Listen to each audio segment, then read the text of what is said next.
night here at the Big Ape. The Minnesota Twins will throw this lineup at Lackey. Spann, Maurer, and Morneau. Pretty good top three. Then Jason Kubel, who hits right-handers very well. Cuddyer and Busher. Delmon Young's in there tonight. Nick Punto and Alexi Casilla against John Lackey. Well, John Lackey looking to build off that last couple times out. Good fastball. The velocity on his fastball has been much better. 92, 93. Good sink action when he throws a two-seam fastball. The curveball, and of course his changeup mixed in a slider. See those last 5 starts, 3-1. John Lackey rounding into shape, trying to be that number one guy. Well, the way the Angels are playing, there is no number one. Everybody's number one. The way they score runs, I mean, what it does when you have a team that scores a lot of runs, it gives you confidence as a pitcher to attack the strike zone. You don't have to worry about if I make a mistake, I'm going to lose. Just throw strikes. Defense has been solid also. Denard Spann, a guy with great speed, hitting .284, and he steps in to lead off the game. Lackey's first pitch. Strike one, and we're underway at Angel Stadium. Lance Barksdale marking out the strike. He's the home plate umpire tonight. Popped up by Spann. Left side to Erick Aybar. In the outfield, it's Quinlan in left, Matthews and DeBreu. You saw Aybar at shortstop. He's with Figgins on the left side, Kendrick at second, Brandon Wood getting the start at first, and Jeff Mathis catching John Lackey. Well, Erick Aybar just made that routine play on that pop-up. Has been making some spectacular plays at shortstop. Best among the shortstops as far as that fielding percentage. Only 2 errors since May 10th. Making unbelievable plays with that strong arm. Now one of the premier players in baseball, Joe Mauer, hitting .363. He leads the league. He has 15 home runs. He's driven in 51. And he's a great defensive catcher. There's not much Mauer can't do. 1 ball, 1 strike.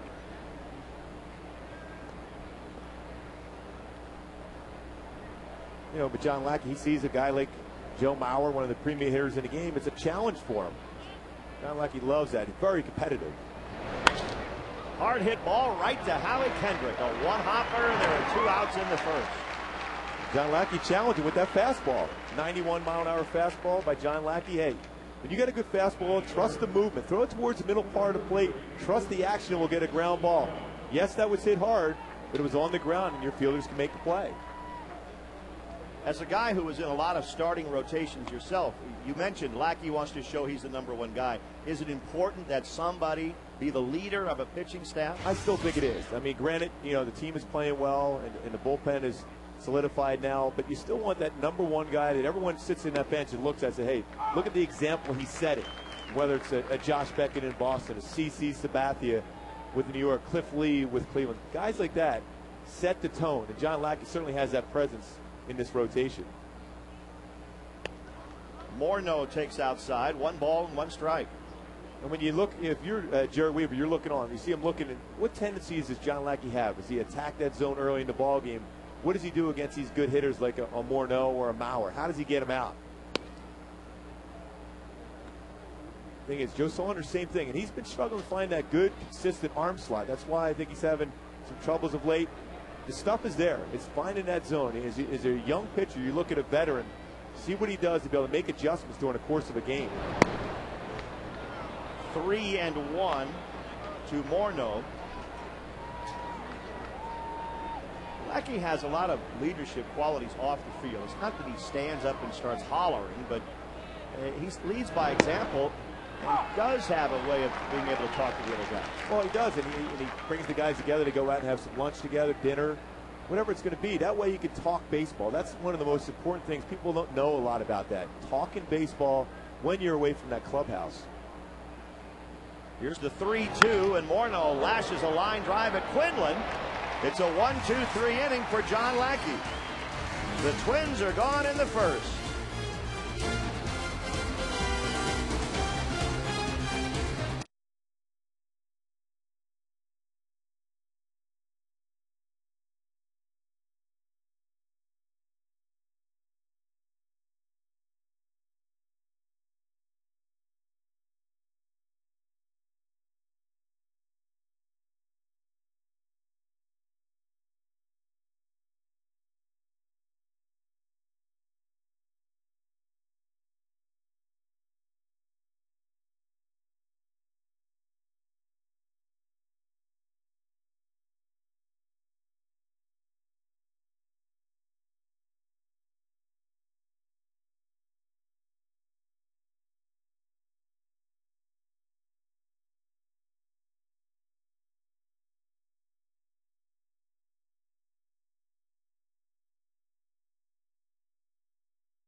And the Angels tonight, Figgins, Ibar, and Abreu at the top of the order. The AM/PM batting order, which features Mike Napoli in the cleanup spot.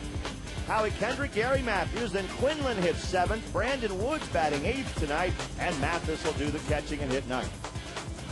They're going to face a tough one here, even though the record's not there at 4-9 and a high ERA. Francisco Liriano, before his Tommy John surgery, the comparison between him and Johan Santana, they said that he had better stuff overall. He still has a good fastball, 89 to 93, a very good slider, above average slider, and a changeup.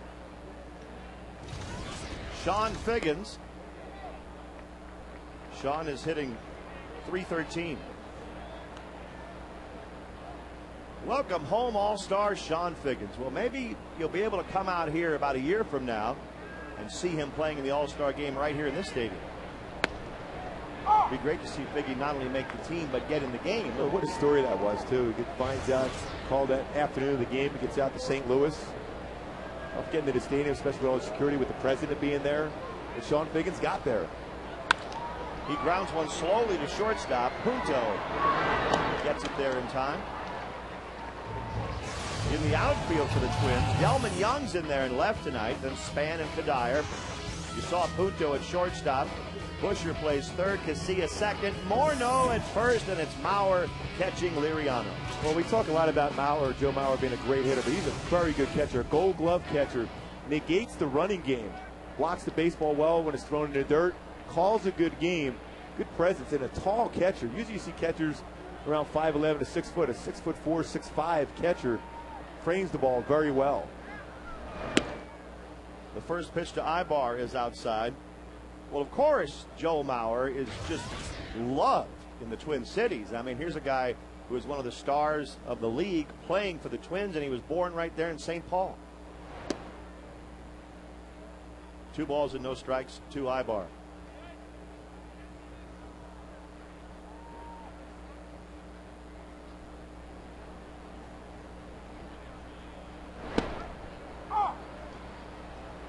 Two and one to Eric. We're talking a few years ago with Rick Anderson, the pitching coach for the Twins, in comparison between Liriano and Johan Santana. He said his stuff was better.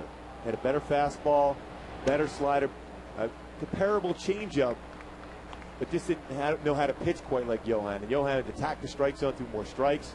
Liriano is one of those guys right now still trying to get a feel for the strike zone and get that confidence attacking the zone. Rick Anderson's done a tremendous job with his Twin pitching staff over the years. And Liriano issues a 1-out walk to Ibar. Well, that must have raised your eyebrows a little bit to have a pitching coach tell you, hey, we have a guy here that's better than Johan Santana. And he was being completely honest, too, because I was asking Rick about that because we were teammates in Kansas City. He said he's special, but he hasn't figured out how to pitch yet. And you can see what happens there. He gets an easy ground ball out by Sean Figgins, and he walks Ibar. It's just been inconsistent as far as attacking the strike zone. And Anderson's all about that first pitch strike. We talked about it last night.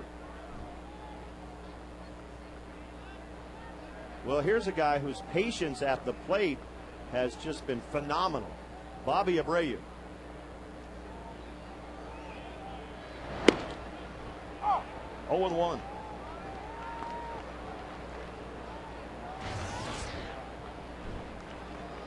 You look back at last night's game, Gooby, and the come-from-behind win by the Angels. I think about Abreu's 11-pitch walk. That and Brandon Wood's bunt. Some of the things that happened in that game, you just say, wow, this team is clicking. And that's the thing, when you look at that, you always look at stats. You look at the box score and say, hey, this guy had a home run or a double. But it was that walk after being behind the count 0-2 for Bobby Abreu. Gets a walk, and then Ibar saw that and did the same thing later in that inning. And then the bunt by Brandon Wood. He never asked the bunt. He got down a perfect bunt to advance the base runner, Sean Figgins. And at the end of the night, you walk off the field shaking hands and smiling. No better feeling. Mike Scioscia is all about the 25-man roster. Everyone feels that they got a chance to contribute, and they certainly have with all the injuries they've dealt with this season. Oh boy, it's been a spectacular run. Hopefully they just keep this going with the offense the way they're going and get that pitching staff, particularly the starters, clicking. Abreu takes inside. 1 ball, 1 strike to Bobby Abreu. Of course, when things are happening injury-wise and you're losing your 3 hitter and your 4 hitter, and your pitchers are kind of off and on at times. It helps to have a quiet leadership guy like Abreu, doesn't it? It does. He's basically a teacher in a uniform. He's almost like having that extra coach. Mickey Hatcher has been talking about being patient at the plate. The guys have been listening. But when you have a player, a guy that your contemporary out there doing that, it's much easier to pick up. And you see Abreu, and there's just never any panic, whether it's in the middle of a count or in the middle of the season.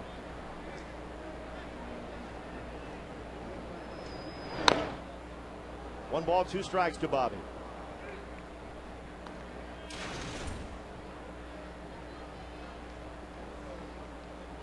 Bobby Abreu's batting average, .302. On base percentage, .398. That's pretty good. Yeah. Those numbers will win some games. Every year of his career.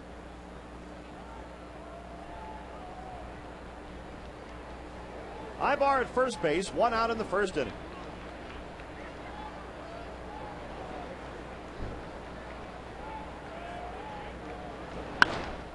Line to left field, but it's going to slice right to Delmon Young. 2 outs. And here's Napoli. Napoli's at bat in the bottom of the 10th inning last night was special, and he wound up winning the game with a shot into right center field. Well, we always talk about Mike Napoli being a streaky hitter, like most power hitters are. The ability to be able to hit a pitch on the outside part of the plate, hit it hard to right center field, either out of the ballpark. We showed that at the beginning in Kansas City, or that ball to the warning track for a game-winning double last night. Perfect swing. Short, compact, pitch on the outside part of the plate, drives it in the alley, Angels win. Well, that's a great feeling when everyone's running out there and mobbing you.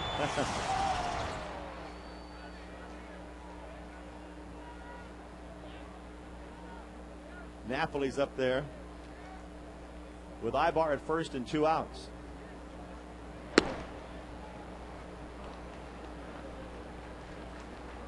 Liriano, for a lefty, though, he will give up a stolen base. 4 stolen bases against him with Joe Mauer behind the plate. 2 caught, but not real fast to the plate. If you go on first movement, you can be successful against him.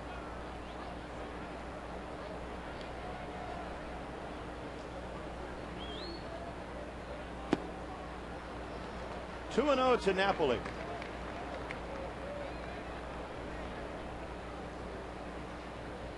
Napoli's DHing tonight, and the role has suited him when he's had that position.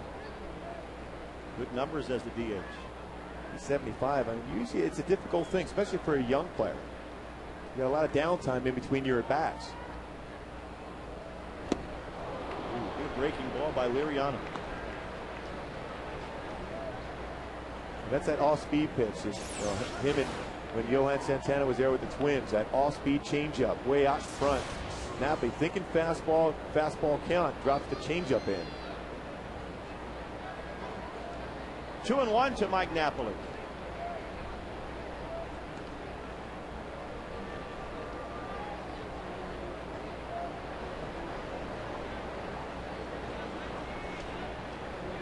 It's a pretty good trade by the Twins.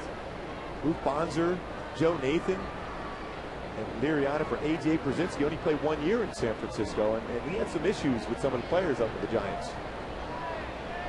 You certainly can't say the Giants got the better of him. No. Well, Brett Tomko and him had some words when they were together as teammates in San Francisco, but Pierzynski also has a World Series ring with the White Sox. Very solid, but it didn't work out for the Giants in that trade. But the Twins, excellent trade. Similar to that trade they pulled off with the New York Mets when they traded Frank Viola over there. Got a number of good players like Kevin Tapani, players like that, and able to get the World Series. Full count now to Mike Napoli. 2 outs and Ibar at first base.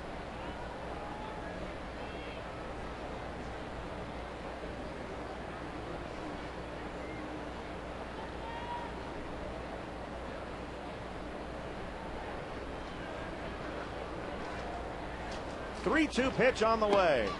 He got him. Mike Napoli out on strikes to end the first inning. No score after one.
That particular board is going to get quite a remake, Gooby, when the All-Star game rolls into town. Before then, obviously.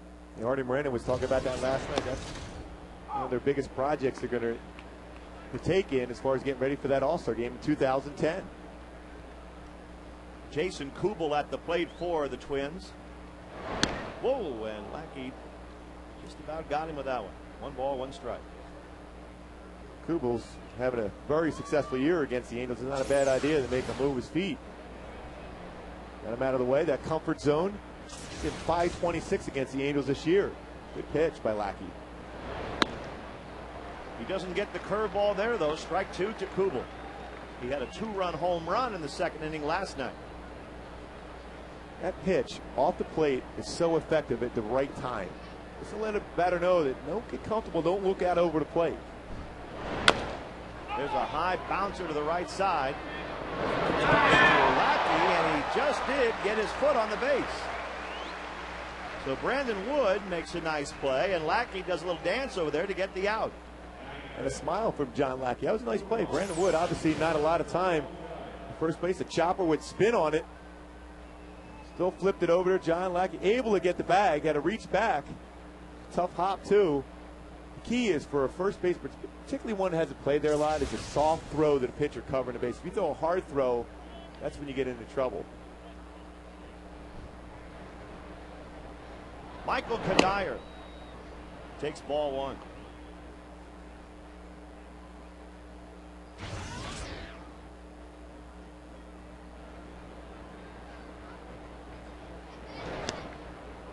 Two and 0 to Kadire. John Lackey has retired all 4 men he has faced in this game so far. So off to a good start.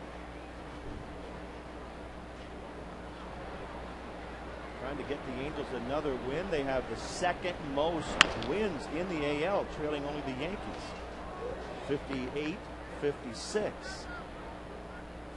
Well, the Yankees are rolling. They win again today. Yeah, let me make it 59 now for the Yankees. They beat Oakland 8-3. Well, that's a team. They traded away Matt Holliday today, the Oakland A's of St. Louis. That's the first big name moved for the trade deadline.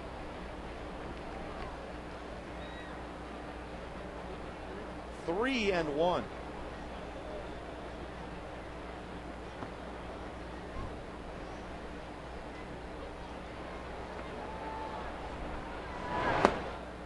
Ball 4 to Kadire, the first base runner of the game for the Twins.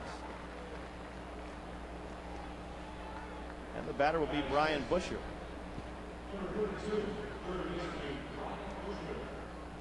Brian Busher didn't play last night. He's playing third base tonight. And hitting .212. He wasn't feeling well yesterday. He was a little bit under the weather, but now back in the lineup for the Twins.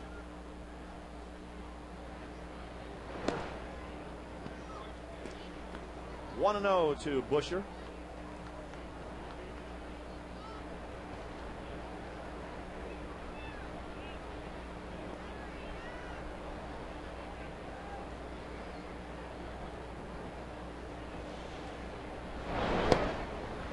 There's that curveball again. 1 ball, 1 strike.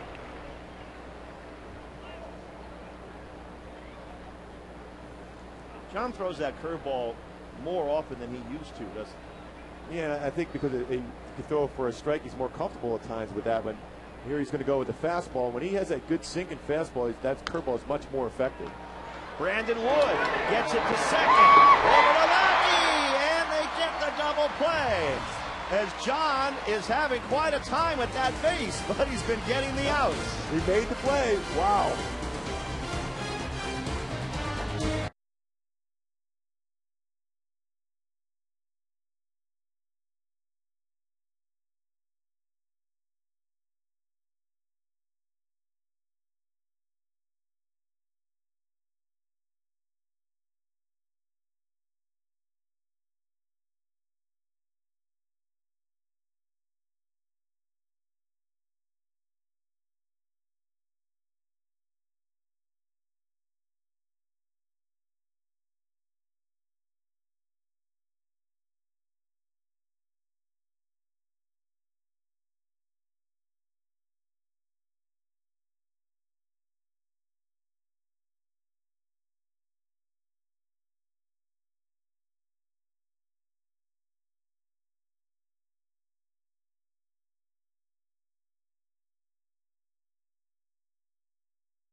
Saying good play, Woody. It's not an easy play, especially for a right-handed throwing first baseman. You know, to make that throw solidly into shortstops or Ibar to tag that base at second and throw across to be able to make that double play. 3-6-1. Lackey smoothly finishing it off. Very smoothly.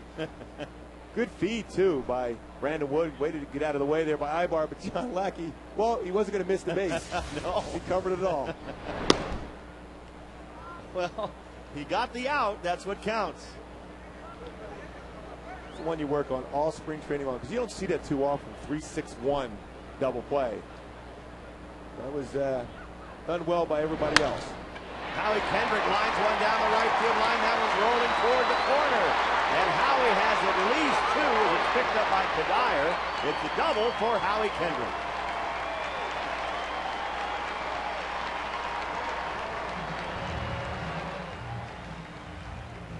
Well, it's what you want to see out of Howie, going the other way.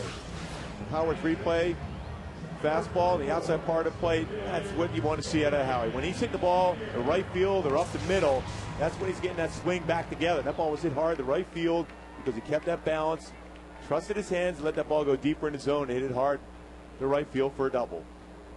Matthews stepping in. It never feels good for the player to get sent back to AAA, especially after you've been in the big leagues for a while, but that time in Salt Lake seems to have helped Howie Kendrick. He looks like a different player sometimes, more confident up there at the plate now.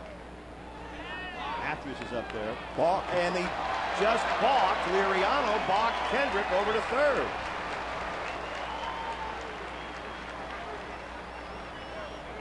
See, that's exactly what I mean, Gooby. Now that he's more confident, he doesn't have to steal third. He just waits to get balked over. Exactly. That's the key. You see that movement. Anytime you have movement on the upper part of your body, and Liriano knew he had it. Home plate umpire Lance Barksdale Saw it right away. Gardenhire not real happy about that one. 0-1 to Gary Matthews. The Twins playing the infield back, so the Angels with a chance to take the lead here, which would be a switch. They've been falling behind and winning. That's been the way they've been going about things lately. But the key to obviously getting ahead is having your starting pitcher put up some zeros early on. That's the most important thing. Yes, coming back and winning those games is great, but you want to get the lead early and play the way the Angels like to play. Get into that bullpen to 7th, 8th, and 9th, and you got Fuentes closing it up. Situational hitting, stealing bases. 0-2 to Gary. The Angels were 5 for 16 with runners in scoring position last night. You can see what Gary was trying to do there. He was trying to hit that ball to right field, but it was an elevated 92-mile-an-hour fastball. A tough pitch to be able to hit to the right side, but the intent was there for Gary Matthews.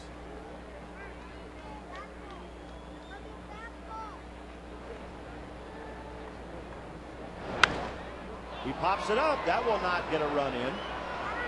The shortstop, Nick Punto, makes the play. Kendrick still there at third base, but now with one out. We've been talking about the come from behind wins. The Angels' last 13 wins. They've been behind in 10 of them. Now, do you think to yourself, if you're Socia, sooner or later, the law of averages has to catch up with us here? You would think, but you know what? If you still have that confidence, that the other team's seen that too. They see, wow, the Angels have come back 31 times.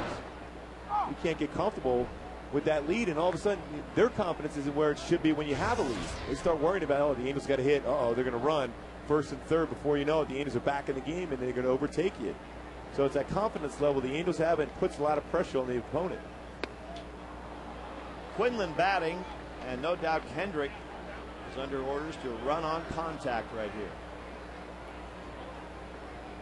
That's what we mean when we talk about the contact play. As soon as that batter makes contact, he's taking off no matter where the ball goes. And with the infield in for the Twins, a difficult task. Minnesota notices that. Ron Gardenhire sees the way John Lackey's throwing early in this ball game, that runs may be a premium, so he's bringing that infield in, which is the right decision at this point. 1-2 to Q. 2 balls, 2 strikes.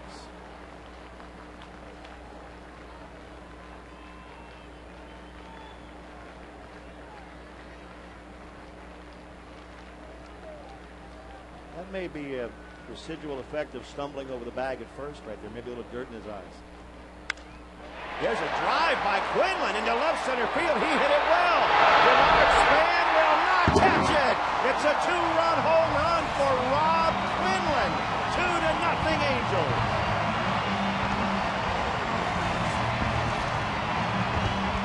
That's Q's second home run of the year. What an at-bat, too, by Q. When you think about it, Liriano trying to get him to swing at pitches out of the strike zone. Man on third, looking for the strikeout. Quinlan, a good opportunity to be able to get a ball up and drive it. Fastball on the inside part of the plate. Drives to the left center field, 2-run shot. Quinlan home, folks, back there in Minnesota for Rob Quinlan. Span tried to make that play, but unable to do so. Another jump for joy back there in Minnesota. The former Minnesota Golden Gopher, Rob Quinlan, belts one out, and they can watch it back home.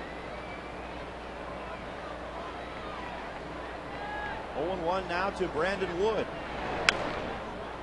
Woody grounds one foul. And the Angels coming into this series having swept the Royals. And the Royals, if you watched that series, you know they weren't going very well. Well, they were off last night. Tonight they came back to play the Texas Rangers at home. And the Royals have Zach Greinke on the mound. He's obviously their ace. He's pitching well. But in the 9th inning, the Rangers lead the Royals 2-0. That was Feldman against Greinke. And, of course, the Rangers are still right behind the Angels in the West, just 3.5 games back. And that's the thing, Texas, they've been pitching the ball exceptionally well throughout this whole season. Yes, they always had the offense in it. They did struggle the month of June as far as scoring runs, but their pitching staff kept them in it. and they continue to throw the ball well. The presence of Nolan Ryan paying off. It has to mean something. It can't be a coincidence. He and Maddox over there now as the pitching coach, they're doing a job for the Rangers. I think the big thing is, and I think it's got to be around all of baseball. Don't be satisfied with 5 or 6 innings. Woody grounds one to shortstop, and Punto will get him 2 outs. Well, you never were. No, I mean, I never like to come out of a baseball game, and Nolan Ryan certainly never did. And if I'm a pitching coach or a manager, you're going to have to, Nolan Ryan today, I think I'm going to go to the bullpen. He might just drop you. So that's the kind of mentality you have to have. John Lackey has it. He's one of those guys, too. If he's pitching well in the 7th, 8th, and 9th inning, and Mike Scioscia or Mike Butcher come out, he's letting them know, hey, I can get a few more outs. And he's worked that magic before in which he got to finish some games.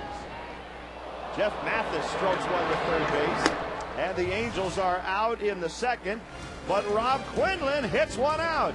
And after 2 innings, it's 2-0 Halos.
In the box.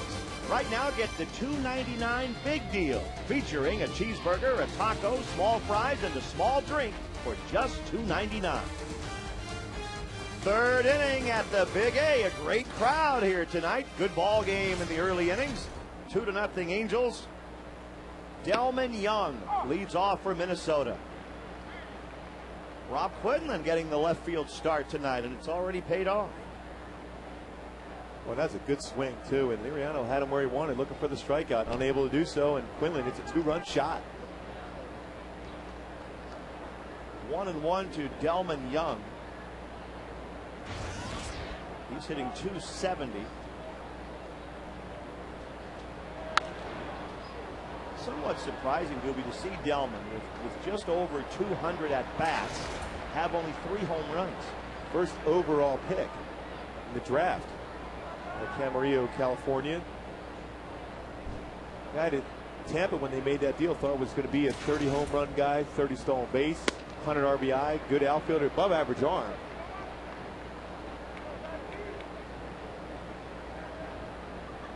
You know, it's a good time to be an Angel fan, isn't it?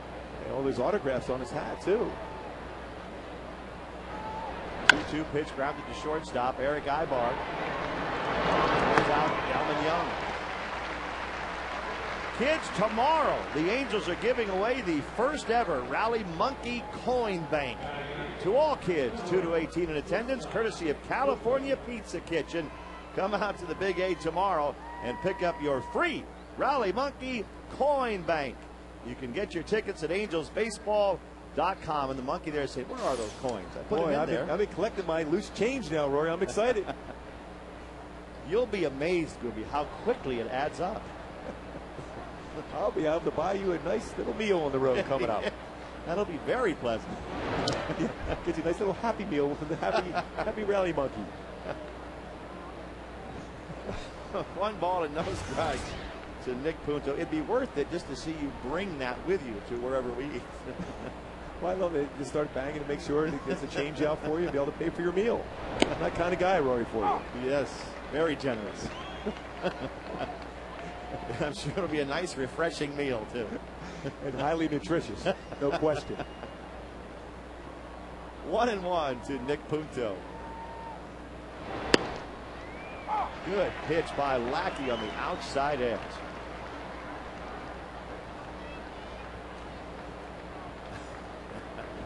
Well, that looks pretty good. Definitely. 2 balls, 2 strikes. The count to Nick Punto.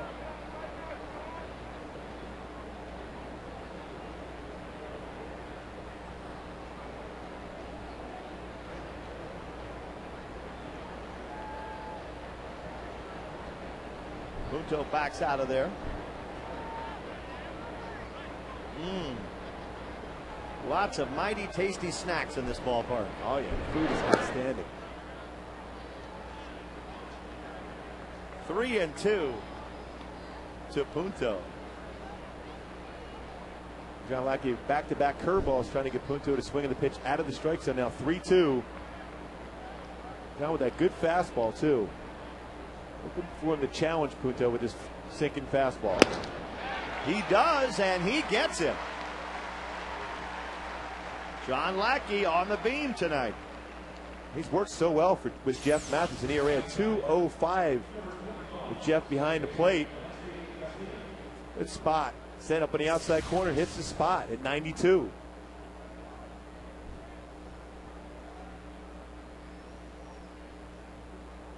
Two outs, Casilla at the plate. The number 9 hitter for the Twins takes inside ball 1.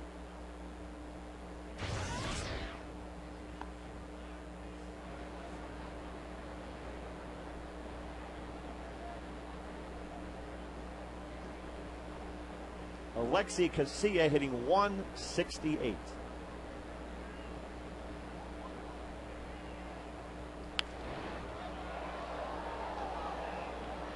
One ball, 1 strike. Generally, when you see a batter hitting about 168 or around the 200 mark, he's looking to hit a fastball early in the count because he doesn't want to fall behind because his secondary pitches in which he has the most trouble with. So if Lackey gets ahead, he can finish him off with that curveball. Off the hands slowly to Kendrick, and Howie makes the play. The Twins are out on the 3rd. It's 2-0 Angels.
1 o'clock. Or you might get the Cardinals and Phillies if you're somewhere else. But here it'll be the Angels and the Twins. Matt Palmer and Nick Blackburn come on.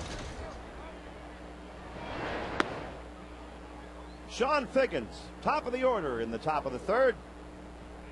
Bottom of the third, rather. Figgy grounded out his first time up.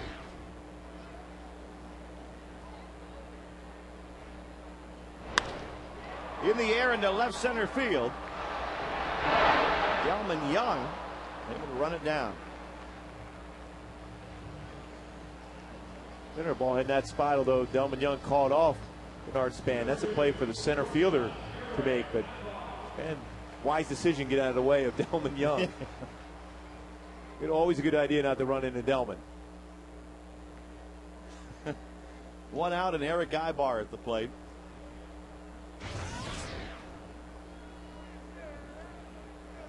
Ibar walked his first time up.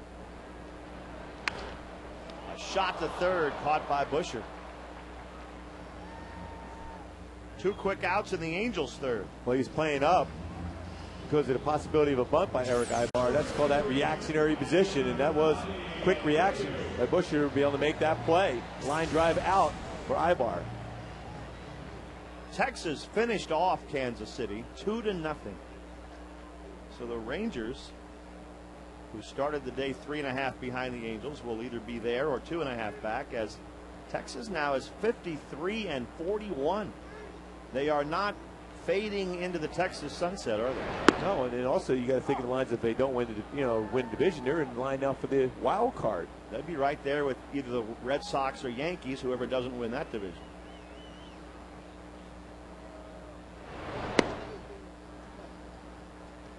One and one to Bobby Abreu. Meanwhile, the Royals, just a sad story right now as they lose to the Rangers tonight. Kansas City has now dropped 10 in a row. Well, that's a game, I'm assuming if you're a Royal fan, you're penciling in a win with Zach Greinke on the hill. He did his job, and just no offense once again.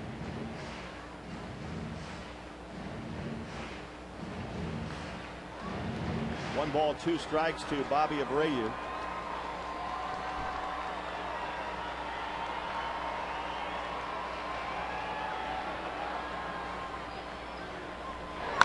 There's a shot back up the middle by Bobby. His first hit of the night. 1-2 count. Never in a panic mode. Fastball out over the plate. Hits the ball right up the middle. Over Liriano's head for a base hit.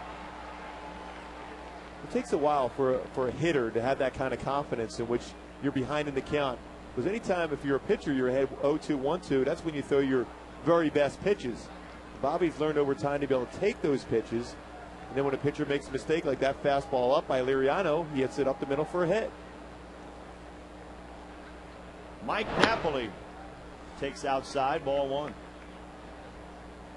And there's no way we can count Tampa Bay out of that wild card race. The Rays won tonight. They beat Toronto 4-2, and they're right there in the AL East. It's going to be a great race. I mean, you look at the Central divisions in both leagues, and it's hard to imagine anybody pulling away. There's so many teams. I think there's maybe 6 teams there that can make the postseason. Exactly, and you mentioned that NL Central, and Cardinals getting Matt Holliday went 4 for 5 in his debut in the Cardinal uniform. Hey, there's something about playing in St. Louis. Look at what happened with Mark McGwire. He was struggling at the end of his career with Oakland. He put up some unbelievable numbers with the Cardinals. Jim Edmonds, same thing. It's a great atmosphere. And Holliday's a former MVP. Struggled with Oakland. New life with the Cardinals. A chance to get back to the postseason and put up some numbers right away. Well, we talked to Artie Moreno last night. His first reaction when I asked him how was St. Louis was, what a baseball team. And the Angels' Bobby Abreu makes the 3rd out on the bases, trying to steal second. After 3, it's 2-0 Angels.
In which two pitchers in Major League history won a game before they were 20 and after the age of 40? That's a tough question. Well, I do. I throw a Dean Chance in here. Any chance? Of course. Put in Dean Chance. You guess him every game, so you might as well go. I got to go with Dean Chance.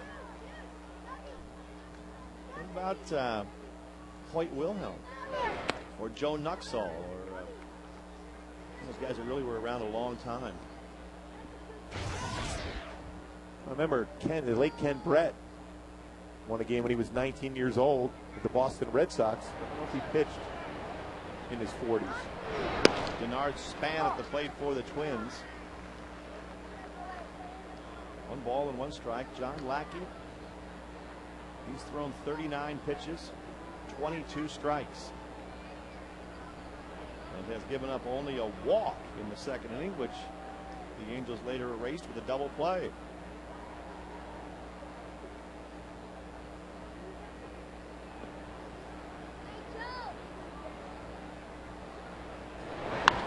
Span pops one up. Ibar backpedals. 1 out. Why don't we look at the buy.com American League West standings? The Rangers have already won tonight, so at the moment they're 3 back. The Mariners are hanging in, and Oakland has almost no hope. But the race between the Angels, Rangers, and Mariners is pretty good. I know Angel fans would love to see the Angels win by a number of games like it did last year, but I think it's good for Mike Scioscia's team to be pressured all the way through. That way you're focused and ready to go, and every game's meaningful when you get to September and into October, hopefully, for playoff baseball. Well, it sure looks like there's going to be a pennant race. And lots of them for the Angels. 05, 07, 08, of course, in 2002 win the World Series. A couple in the 80s and then in 79. And they'll play the Texas Rangers here the weekend of August 7th. That's the next matchup between the Angels and Rangers. It's 2-0 to Joe Mauer.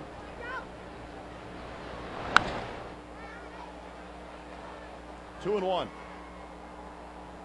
Well, John Lackey feeling good about that fastball tonight. 2-0 count, fastball count. Great hitter. Joe Mauer challenged him with a 92-mile-an-hour fastball. Mauer fouled it off late.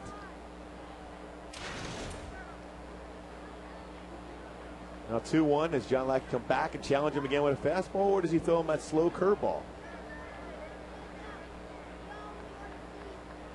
We wanted the curveball. Mathis now coming in with the fastball. Coming way in with the fastball. 3-1 to Mauer. That pitch right there, we talk about moving the batter's feet. That's not a spot where you try to do that when you're behind the count 2-1. It shows that the batter, that pitcher at that point has lost command of his fastball. So now John Lackey got to get back into his rhythm, get the mechanics back. The fastball on the outside part of the plate.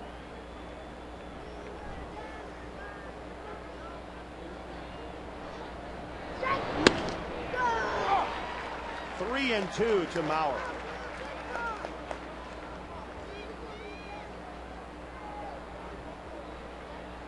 And when we looked at those standings and we said Oakland almost no hope, and now if you're in that A's clubhouse, and you've just traded one of your best players. Mauer hits it on the center field. Back goes Gary Mathis. Way back, and that ball is gone. Joe Mauer, his 16th of the year, and the first hit for the Twins tonight puts him on the board. Well, Joe Mauer talked about developing the power as his career goes along. The batting title has been there as far as hitting, but the power stroke hasn't been. But this year so far, fastball, challenge him. 3-2 pitch, not a bad pitch. It was down, but is out over the plate. Mauer hits it out for his 16th home run of the season.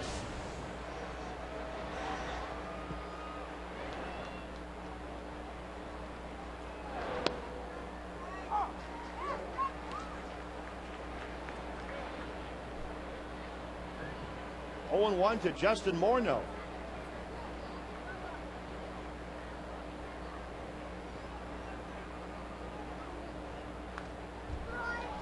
I don't know if you noticed it or not, but Mauer hit that one right over the Rally Monkey coin bank. Monkey out there in left center field. Yeah.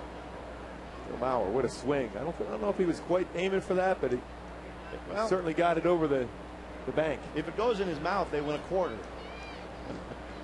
The thing is, Joe Mauer, career high 13 home runs a few years ago, now already 16. That one's to Ibar. Hoppen gets Morneau. 2 outs.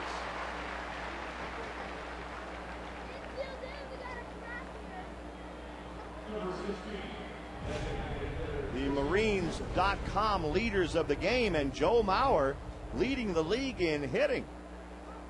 He's already won it twice. He's a catcher. Catchers aren't supposed to lead the league in hitting. At the manning position, always, blocking pitches in the dirt, putting all that catcher's gear on, squatting all the time. This is generally impossible to put up those kind of numbers. Jason Kubel at the plate for the Twins. What we started to say about Matt Holliday getting traded from Oakland to St. Louis. What does that do in the Oakland clubhouse? As badly as they're struggling now, all of a sudden one of their best players is gone. Well, they're looking to see who's next.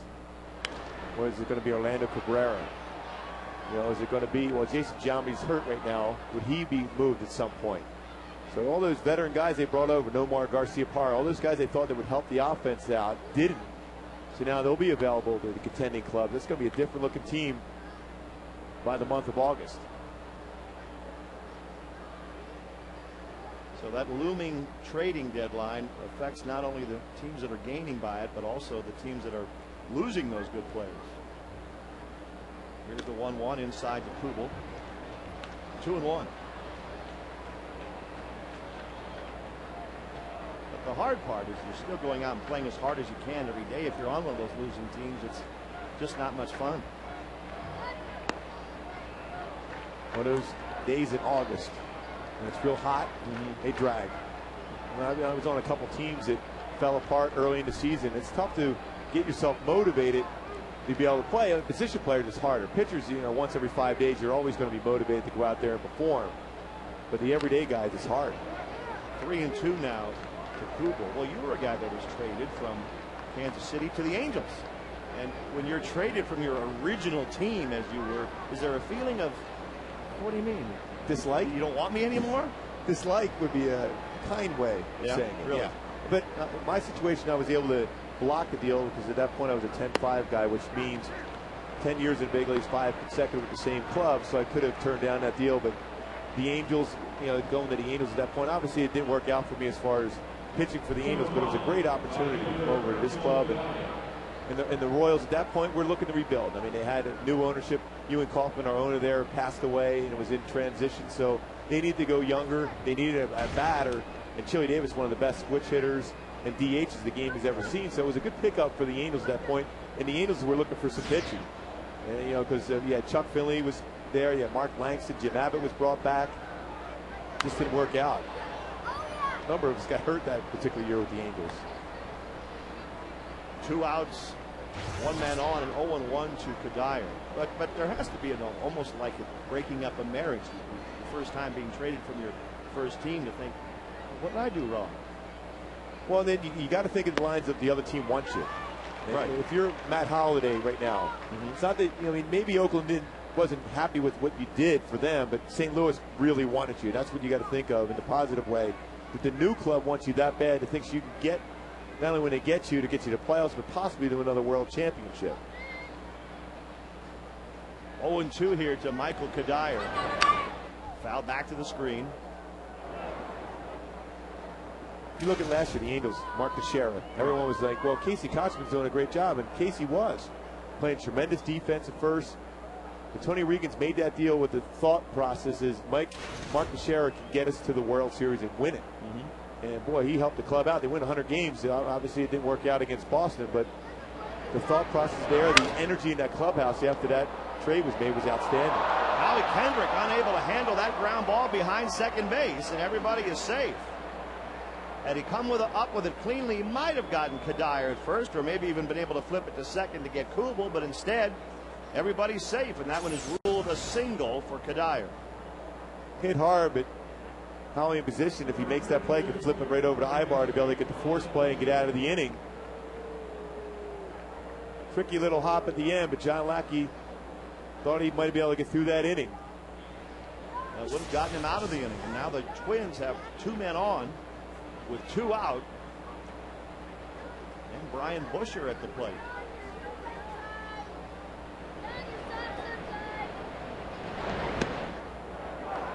Strike 1 to Busher.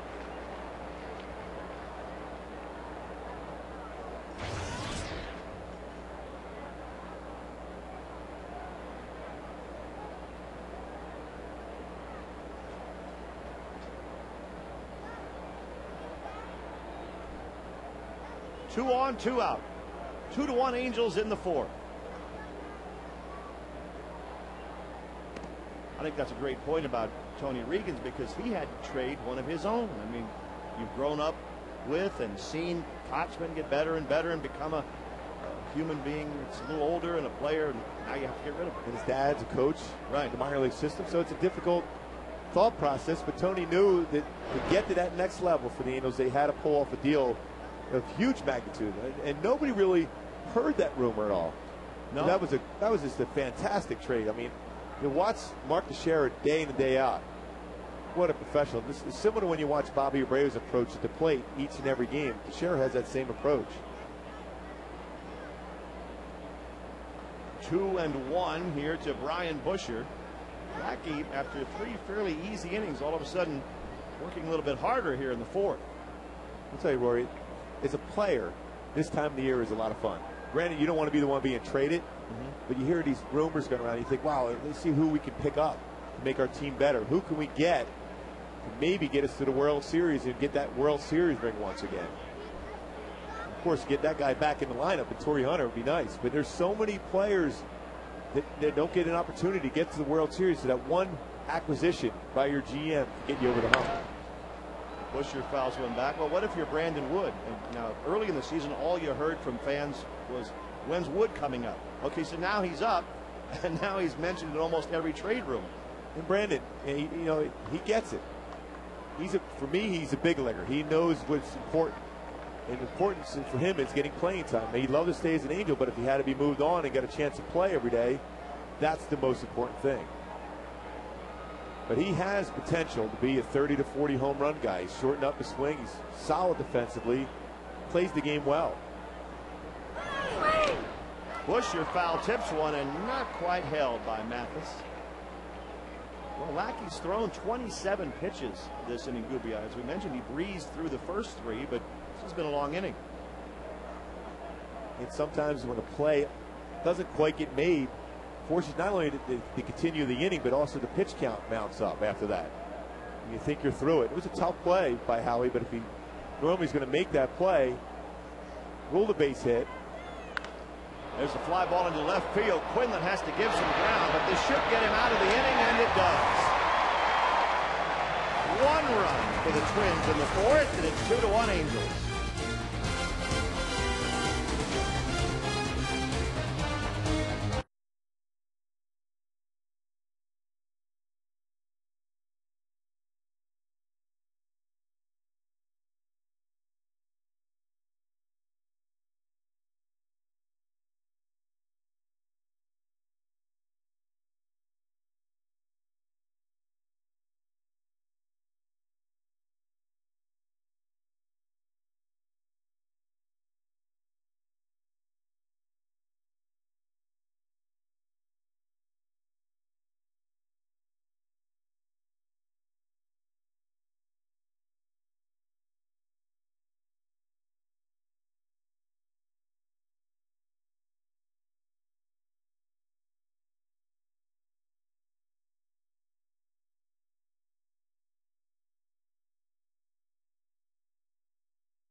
League history, won a game before the age of 20 and after 40.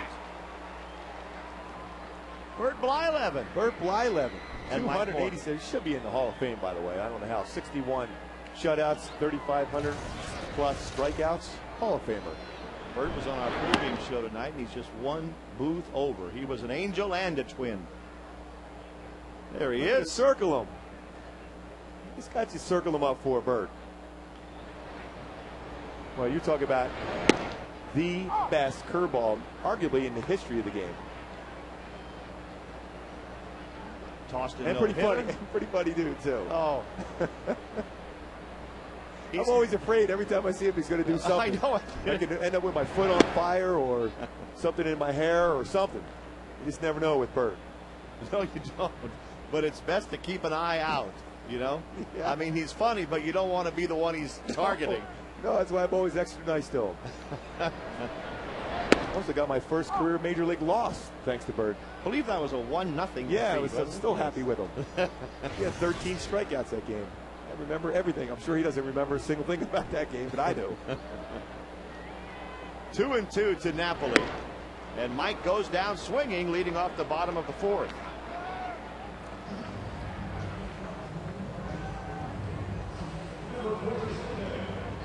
You think about Bert. See, he had to go out there and give me my first loss. I mean, my opinion, no question, Hall of Famer. You look at you got the Hall of Fame coming up right now with Ricky Henderson and Jim Rice. Yeah. A great class in the Hall of Fame. But Bert Blyleven deserves to be in there. And I'll make that argument until I'm blue in the face. He's that good, been that consistent with some of the best stuff and competitive as a human being you'll ever see.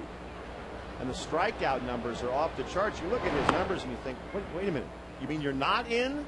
It's almost unbelievable. 60 shutouts, 3,700 strikeouts.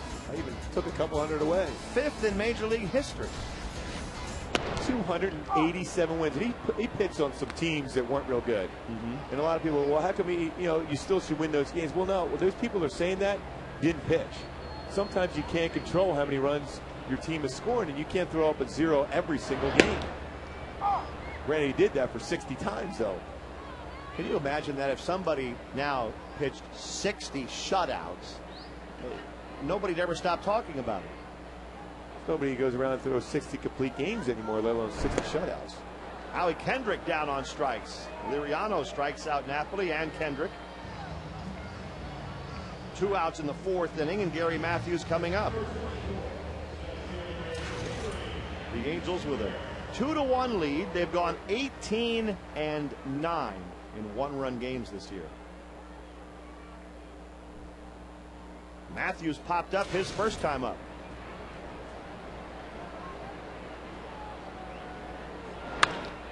Fly ball right field. Michael Kadire makes the catch, and the Angels go very quietly. They lead 2-1 after 4.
The fifth inning at the Big A on a warm and beautiful night for baseball.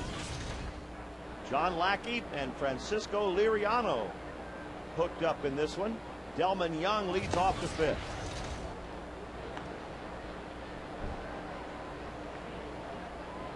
Liriano, he gave up 2 runs in the second. That's it. All the runs coming on home runs. Quinlan hit a 2-run shot. There's Rob. Joe Mauer, a solo home run last inning. That's been it.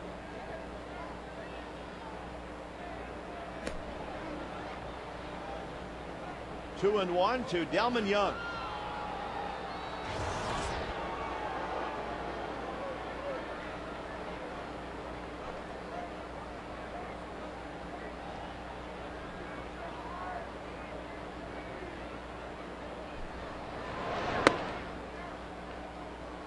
Three balls in the strike. Delmon Young's some pretty good numbers in his career against the Angels also. .358 career batting average against the Angels when he's a member of the Rays, and of course with the Twins. Full count to him now.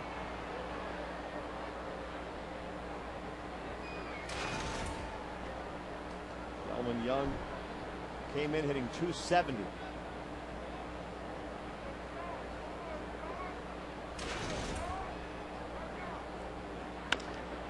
Slowly hit to third. Figgins. That's another nice play.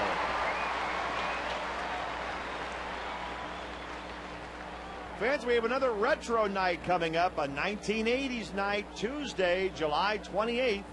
All fans in attendance will receive a free Bobby Grich 1980s jersey t-shirt, courtesy of the Home Depot. Now, after the game, you can wear your Grich shirt to your local Home Depot and win a prize. Just that simple. It's that simple to get a prize. You walk in and you win. Doesn't get any better than that, does it, Rory? No, that seems remarkably easy. AngelsBaseball.com is the place to get tickets for Tuesday night's game. You can have that on Let's Make a Deal this night. Just walk in and you win a prize. Right. 80s night. That's right. We got some Bon Jovi, some Cinderella. You know, Flock of Seagulls. Oh, yeah, that's always been a favorite. There's a ground ball to shortstop where Eric Aybar throws out Nick Punto.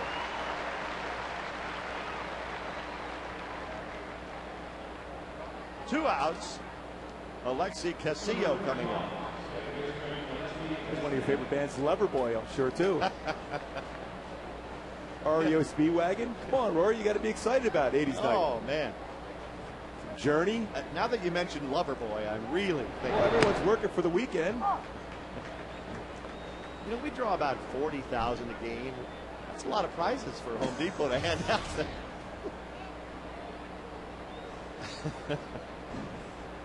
0-1 to Casilla.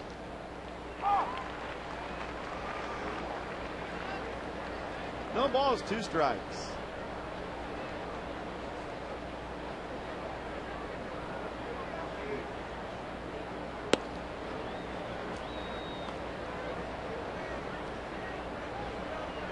One ball, 2 strikes. Still thinking about that free gift. You know what? I'm thinking about you going home and laying down on the couch and listening to a Flock of Seagulls album. Especially with my hairdo just like that. There's one down low to Casilla. 2 balls and 2 strikes.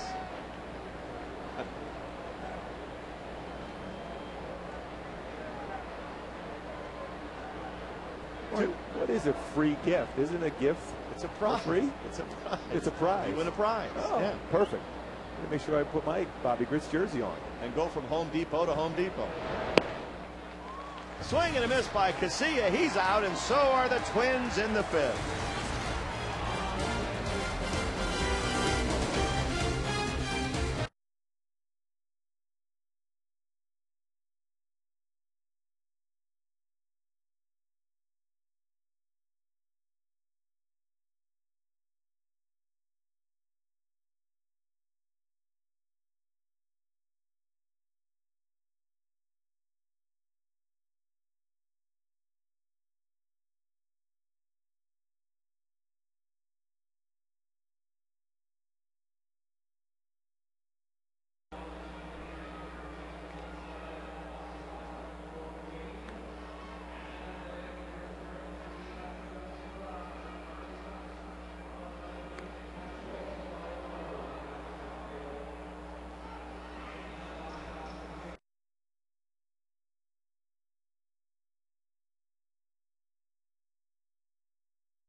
Fifth inning, 2-1 Angels. Rob Quinlan drove in both runs with a 2-run shot in the second inning.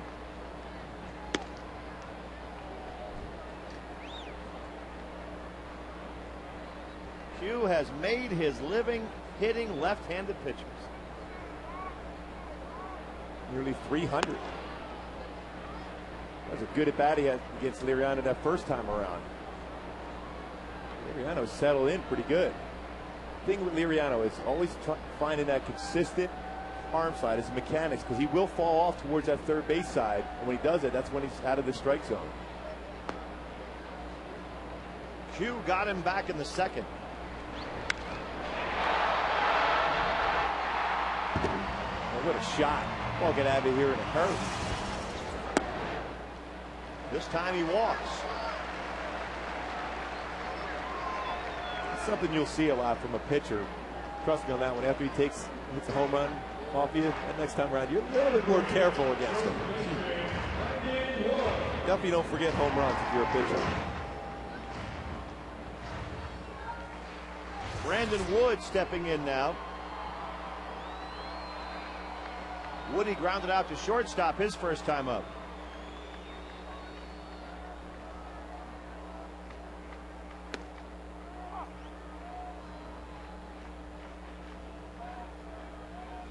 Quinlan at first, Wood at the plate, nobody out in the bottom of the fifth.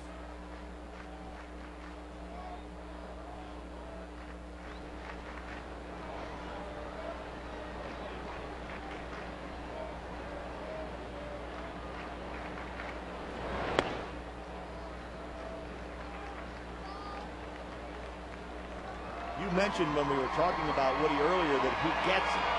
And I think the fact that he is now, for the first time in his career, getting starts at first base is a good indicator of that.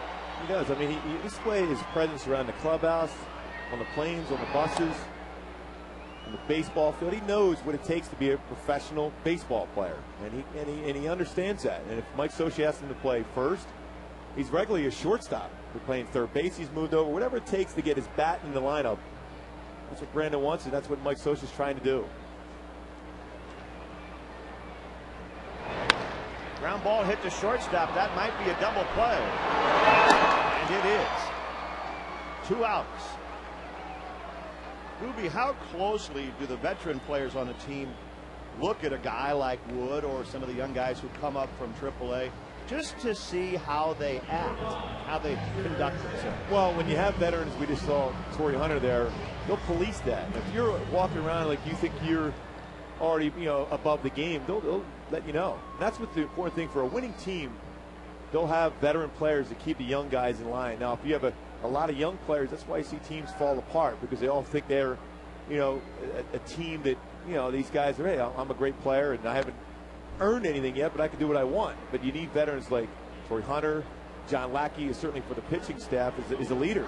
Keeps these guys in line, shows them things that they learn from. I always talk to John Lackey. He learned a lot from Kevin Napier when he came up.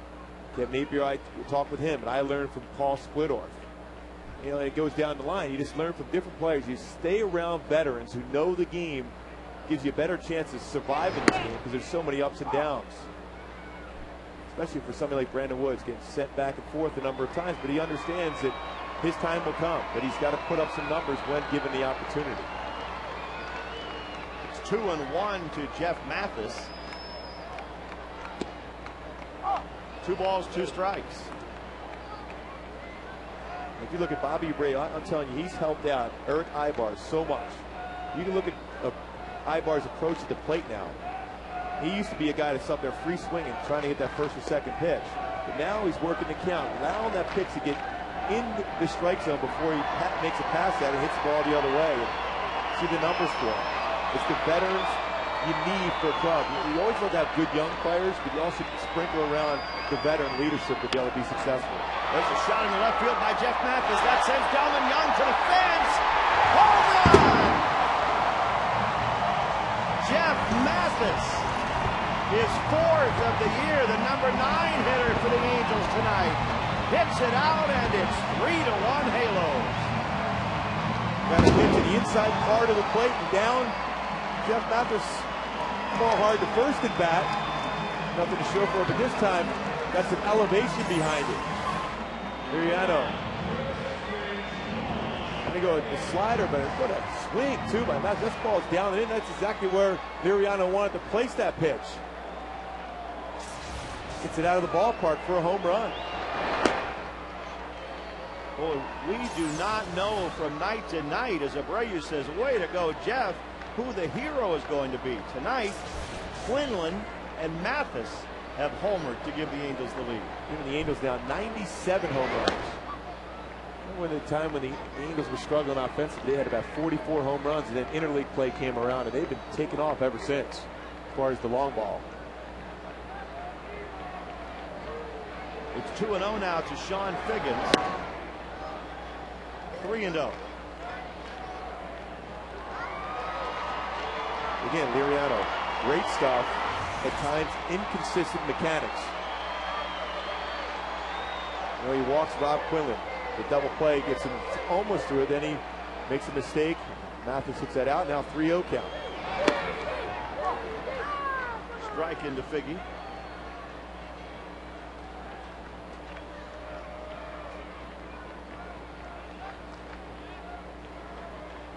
That had to feel good for Mathis. Bouncing ball hit to second base. Casilla throws out Figgins. The Angels are gone in the fifth, but Mathis has hit one out to make it 3-1 Angels.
Freeze cam.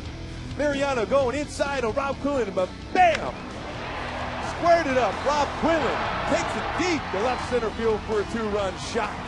And that is your Coors Light Freeze cam, brought to you by Frost Brew Coors Light, Rory. Thank you. You're quite welcome. Sixth inning, and Denard Span leading off for the Twins against John Lackey.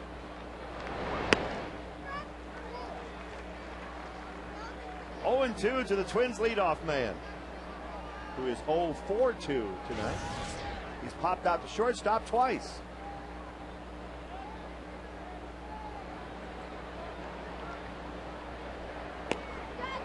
Ooh, that was a pretty good pitch in the outside corner. Executed perfectly by John Lackey. Didn't quite get the call on that one.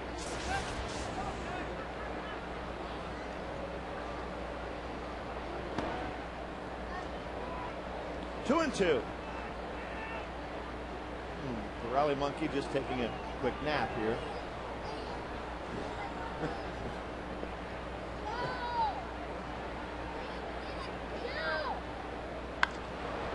Span pops one down the left field line. Quinlan racing over there, but it's a foul ball.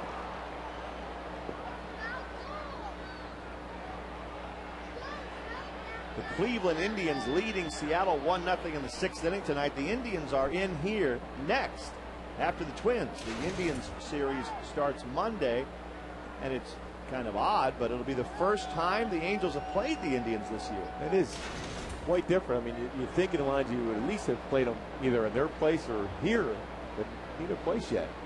So Cleveland's a team that may be dismantled pretty soon with the trade deadline coming around. Yeah, another team that's Victor Martinez, Cliff Lee, Betancourt already got traded away to Colorado. The guy that Artie Moreno mentioned the Angels were very much interested in.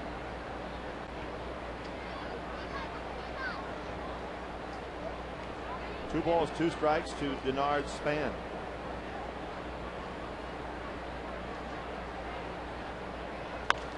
Ground ball to first. Wood backhands it and feeds Lackey perfectly.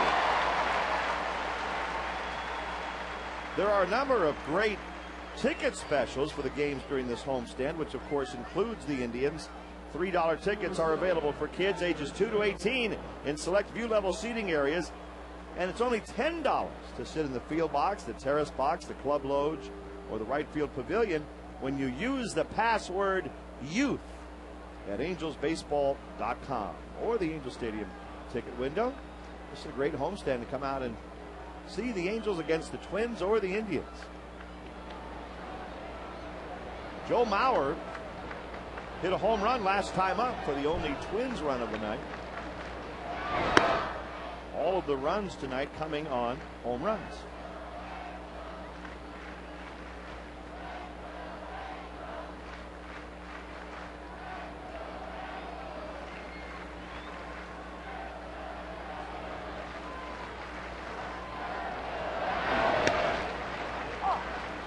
One and one to Joe Mauer. Now we got a fastball. Not a bad spot as far as down in the strike zone, but over the middle part of the plate by John Lackey. Mauer is such a professional hitter.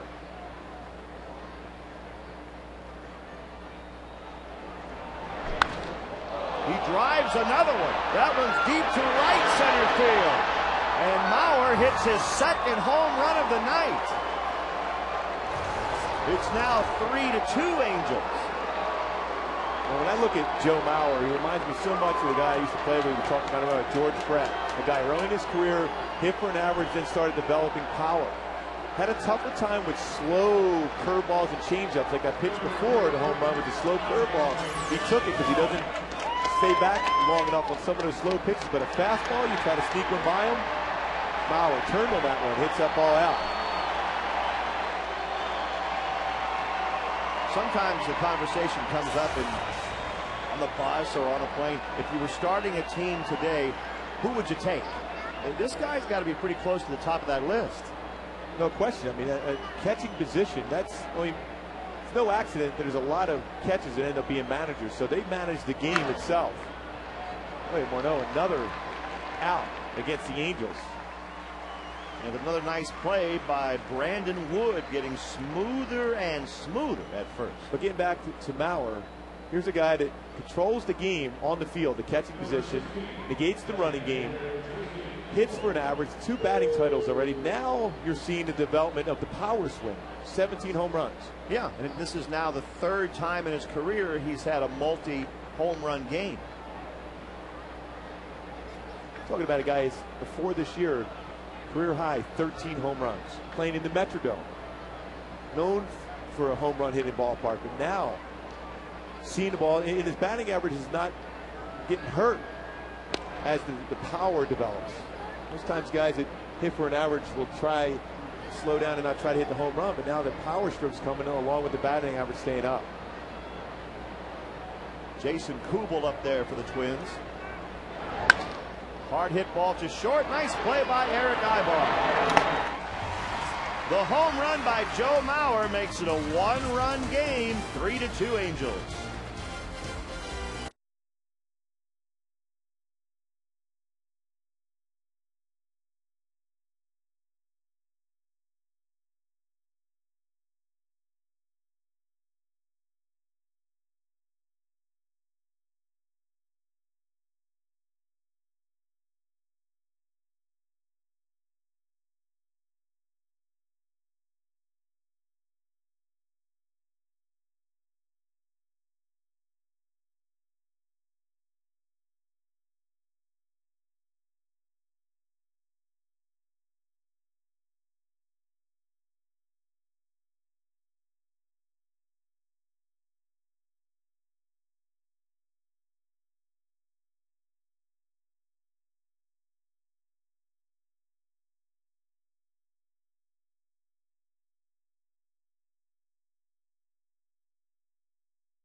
AT&T, the nation's fastest 3G network. AT&T, your world delivered. Delivering a good ball game from Angel Stadium tonight. 3-2 Angels, bottom of the 6th. Erick Aybar takes strike one. The Angels looking tonight for their 7th straight win. And if they can get it, they'll stay 3.5 up on Texas. The Rangers won again tonight. What a race in the AL West.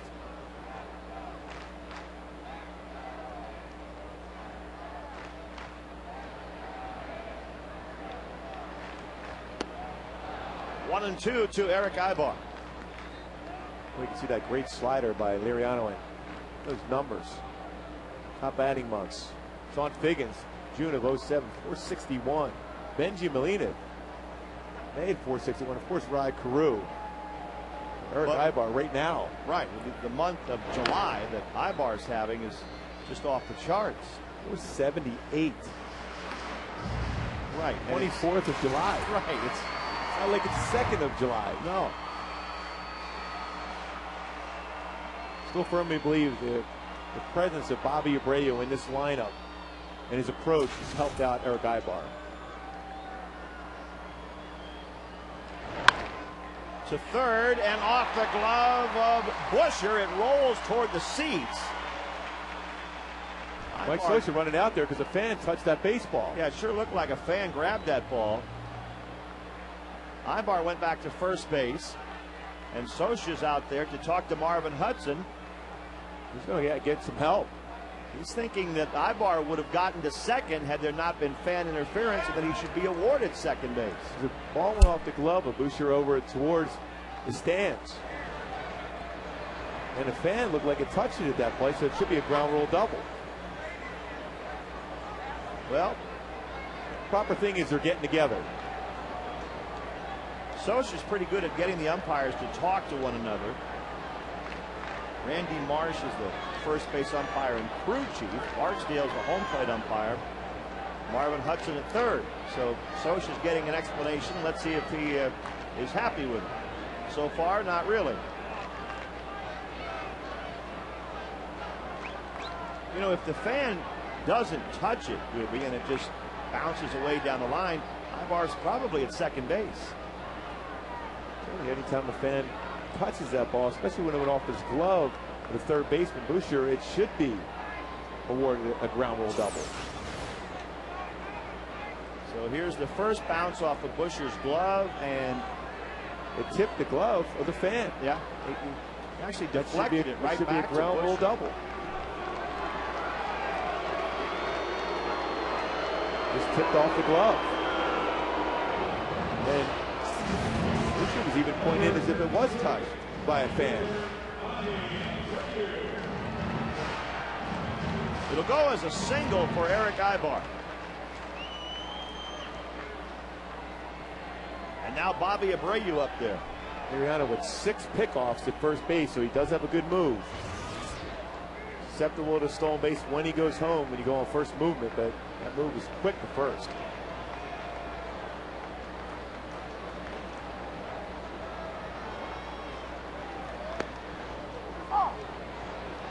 You've been talking about how Aybar watches Abreu and learns and admires what Bobby does. Well, Bobby's a pretty big fan of Aybar's too, because Erick's always on base in front of him. Always give you that hole between first and second, because the first baseman's holding the base runner on, and Erick Aybar.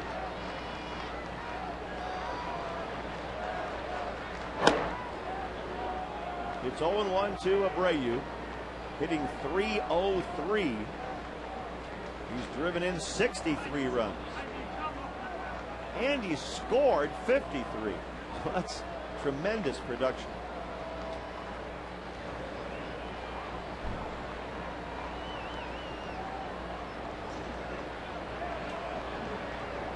Another move to first.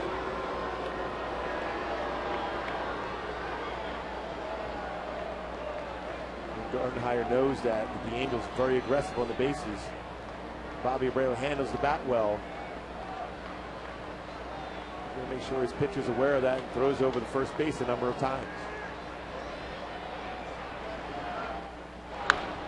That's through the right side. Another hit for Abreu. Ibar going first to third. Here's the throw by Cuddyer. He is safe at third. Aggressive base running by the Angels, and Ibar beats the tag. Cuddyer's got an above-average arm in right field, and he charged that ball well. The ball was hit hard. Bobby Abreu through that hole we just talked about, but nice job by Cuddyer. Strong throw. But Ibar just too quick. Gets the foot in there before the tag was applied. And very aggressive base runner. Never looked up. Going to challenge the arm, but Cuddyer's got a good one. Just gets underneath the tag. Gets the foot in that base before Boucher puts the tag on him. Dino Ebel laid out and said, "Get down." First and third, nobody out. Mike Napoli at the plate.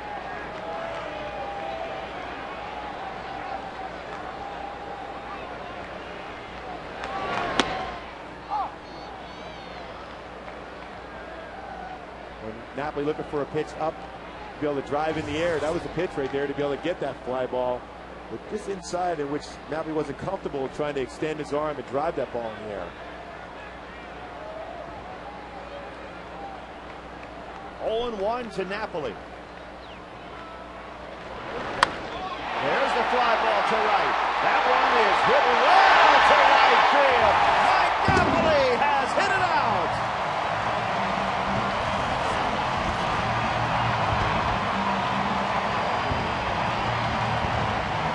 Number 14 for Mike. He's been red hot. A three-run shot. Three-run shot. He got that pitch up. That's what he's looking for. Something up in the strike zone to be able to make sure he at least gets a fly ball. Howard's replay, a fastball up. Mauer wanted it up, but he wanted it up and in. It was out over the plate. And Napoli was so strong. We talked about it before the game, his ability to drive the ball the other way with authority. And Liriano was just hoping this ballpark was big enough to keep that in the yard, but a three-run home run. The best play in baseball. Now that you're not pitching, you think that's the best play in baseball?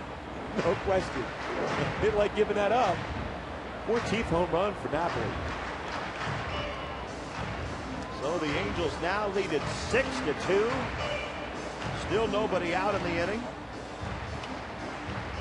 Jesse Crain is warming up in the bullpen for the Twins. He was with 3 home runs tonight.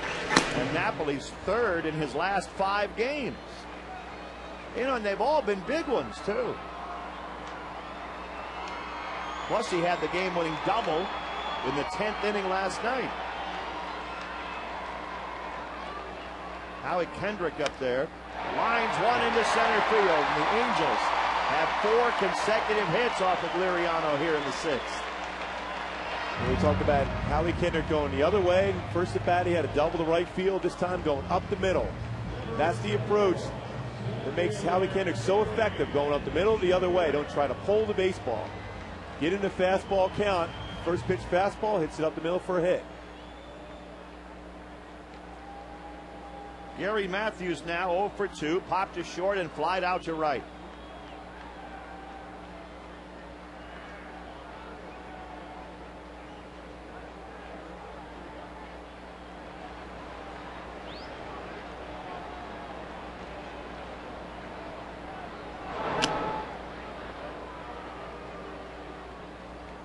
The Angels have Liriano on the ropes.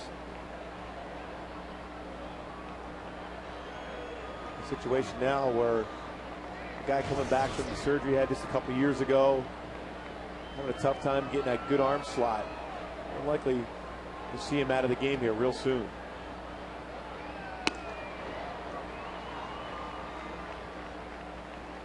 He's 1-0 to Gary Matthews. The Angels have hit 3 home runs tonight. Quinlan, Mathis, and Napoli.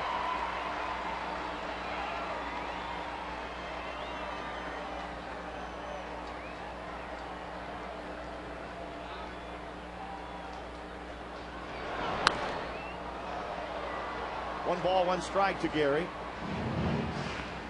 There's Jeff Mathis.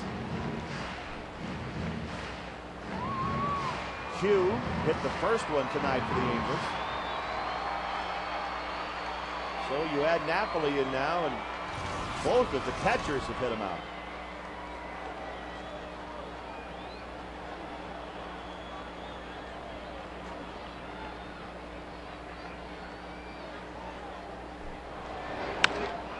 On the ground to third base, handled by Busher, and the Twins unable to get the double play as Matthews beats that throw to first. The big thing, Rory, because of the play of like a Rob Quinlan with the 2-run home run, is Gardenhire is going to come out. That is the last batter that Liriano is going to face, Gary Matthews Jr. Well, getting back to that, we'll talk about it when we come back from the break, but just the fact is the rest of this lineup is helping out as the injured players try to heal. 5 1/3 for Liriano tonight, and that's it. Mike Napoli's home run makes it 6-2 Angels.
Mobile calling family by flexyourpower.org. Save money, save energy. Tips at flexyourpower.org. And by Jack Daniels. Your friends at Jack Daniels remind you to drink responsibly. It's the Angels pulling away from the Twins now in the 6th inning. And the Angels, the way they're playing, they have some time to do a little dance. Bobby Abreu. Well, we told him he's the teacher. Laughing with Juan Rivera. How to dance a little bit, too. So, all right, you know my approach. I'm very patient at the plate, but I'm going to show you I can dance a little bit also. Rob Quinlan up there now. Jesse Crain, the new pitcher for the Twins. He gave up the game-winning double by Napoli last night. He does have a good fastball, 95 to 97, slider, and a changeup.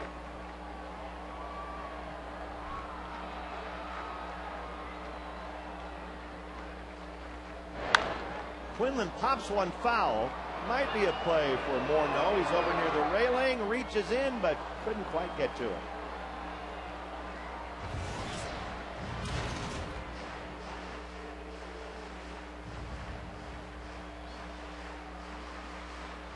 Francisco Liriano.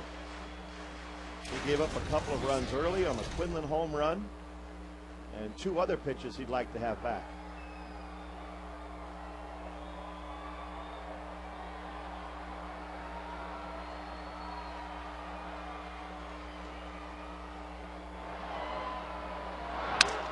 Broken bat behind third. They'll get walked. No, that's it. Now it's time for a Jack in the Box outside the box. The power for the Halos. Rob Quinlan going left central for a 2-run shot. Jeff Matthews gets that slider down and in. Hits it out to left for Solo. And then the best play in baseball, fastball outside corner. Napoli with the 3-run shot. And that is our Jack in the Box outside the box. definitely agrees with that best play in baseball, especially when he hits it. We have a pinch runner for the Angels. Reggie Willits is going to come in and run for Quinlan, which means Reggie will stay in the game in the outfield. Nappy's had a couple, 3 good games in a row. 2-run shot to tie the game against Royals. Wins the game last night. 3-run shot here tonight. It's not a bad way to finish off the week, is it? No. And you still got a couple more games, too. Right.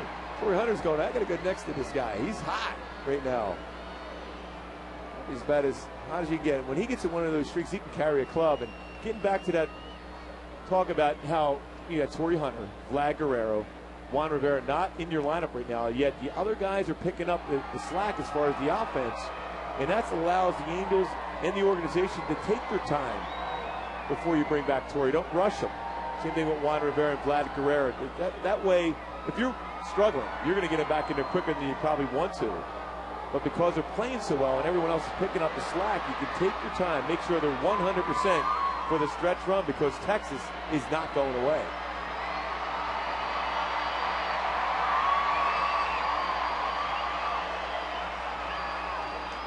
Juan Rivera watching from the Angel dugout. Brandon Wood hit and get hit.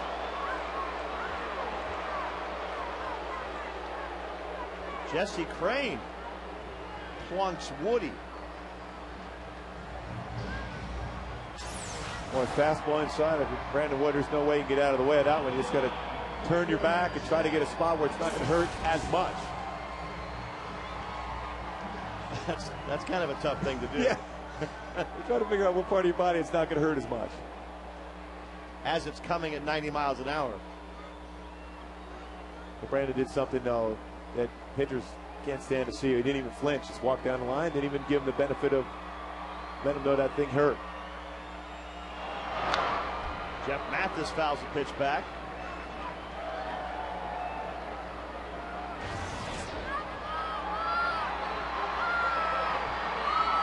So you're saying a pitcher would like to at least see that it hurts you a little bit, huh? Yeah, at least get some kind of reaction. But there's no worse feeling than if you throw a pretty good fastball and the guy just turns, gets hit, and just walks down the line.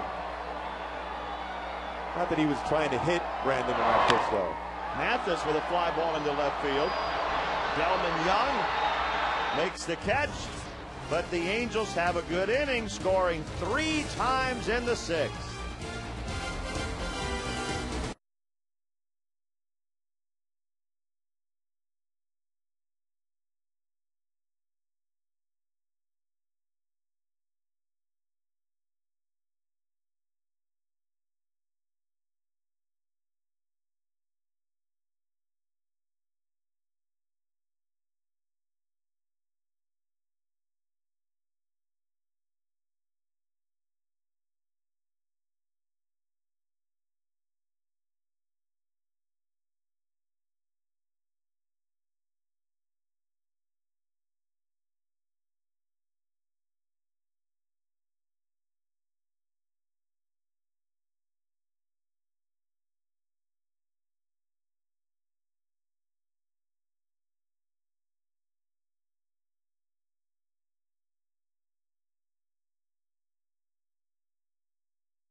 He's in agreement with you, Rory. Yes, he is. Reggie Willits, pinch ran, stays in the ball game in left field.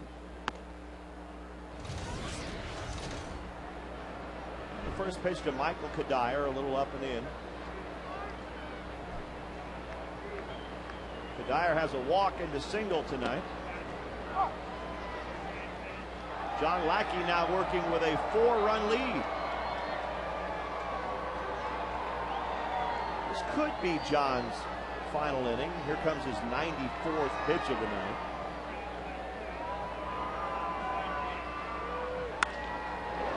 Smack foul, third base side.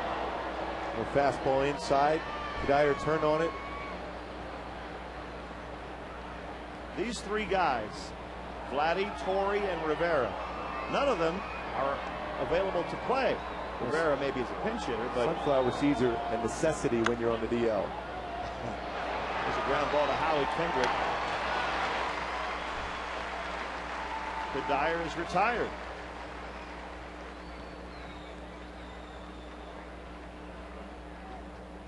John Lackey having a good ball game. He's allowed only 2 runs and 3 hits.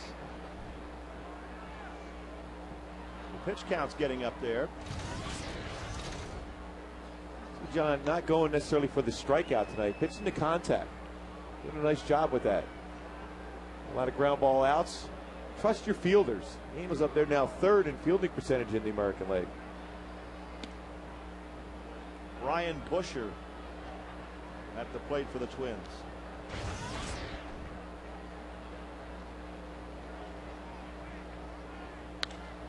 Ground ball hit to Howie Kendrick, and he takes care of 2 in a row. Fans, all kids ages 12 and under, are invited to run the bases following the game right down on the field. Every Sunday home game. What a great experience that must be. I bet she'd love to do that, huh? Oh, that'd be great. Kids run the bases post game. Still available for this Sunday's game are $3 tickets on sale for kids ages 2 to 18 in select U-level seating areas. Just use the password YOUTH at angelsbaseball.com or the Angel Stadium ticket window. She'd be great to see going around the bases. How great of a thrill must that be for a kid to be able to run the bases in a major league field? Well, they didn't have that when we were kids, but I would have loved it. Oh, that would be unbelievable to get that chance. I want to take that hair off when you run around the bases. It might be like Gary Matthews Sr. Sarge used to throw that helmet off when he used to run around the bases. Gary's dad. That's right. Napoli slow down to first base, or Mathis rather, just in time for the out on Delmon Young. 7th inning stretch at the Big A.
Well, what a great night for a baseball game. It's warm. It's a good game.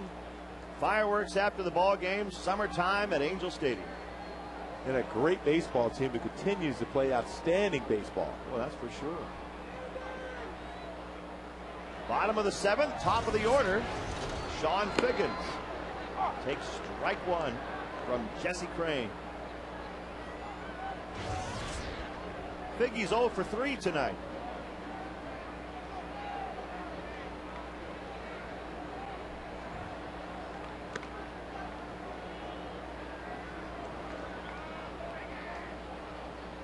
One and one to Sean Figgins. Crowd making a little noise. Almost 40,000 in the house tonight. 39,872 coming to the Big A to watch this Friday night game between the Angels and Twins. The Indians will be in after the weekend, starting Monday, the Cleveland Indians.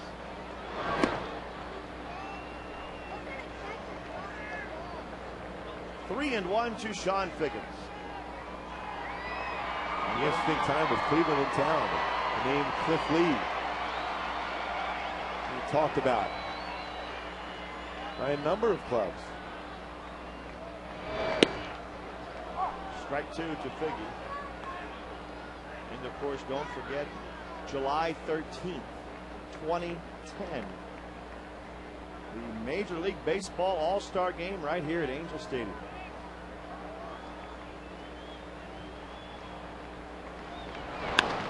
Figgy grounds it slowly to shortstop.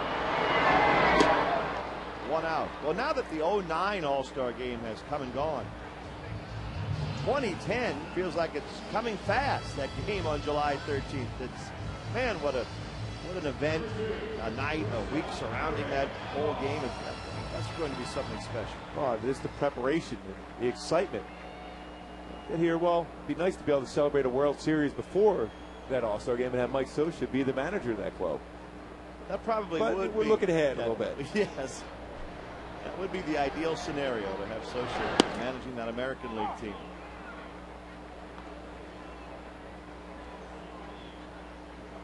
And Scioscia's already said he'd love for that to be the situation. Scioscia played in the game last time it was here at the Big A. As the all-star catcher of the Dodgers. Well, it's possible that you might see an I-5 World Series the way the Dodgers are playing and, of course, the way the Angels are playing. Well, we kind of pull for that to happen every year, but this is a year where there's a legitimate shot for that to happen. The Dodgers are rumored to be in the Cliff Lee and Roy Halladay sweepstakes themselves. Well, the Dodgers have opened that lead up again, back up to 9 games. As a chopper hit by Ibar foul.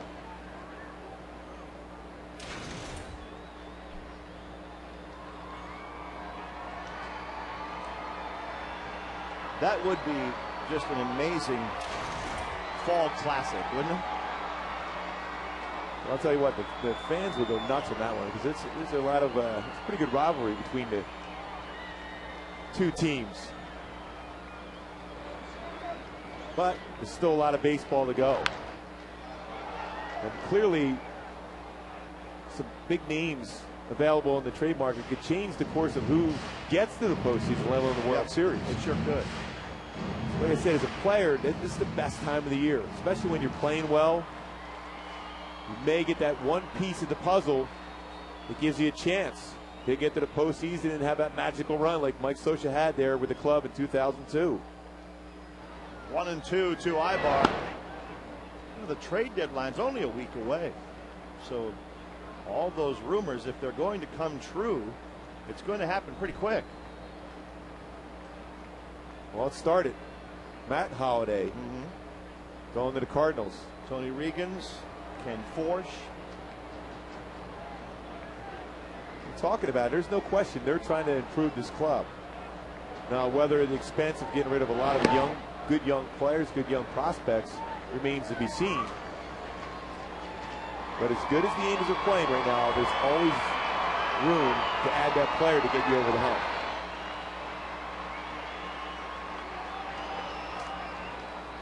Three balls, two strikes to Erick Aybar.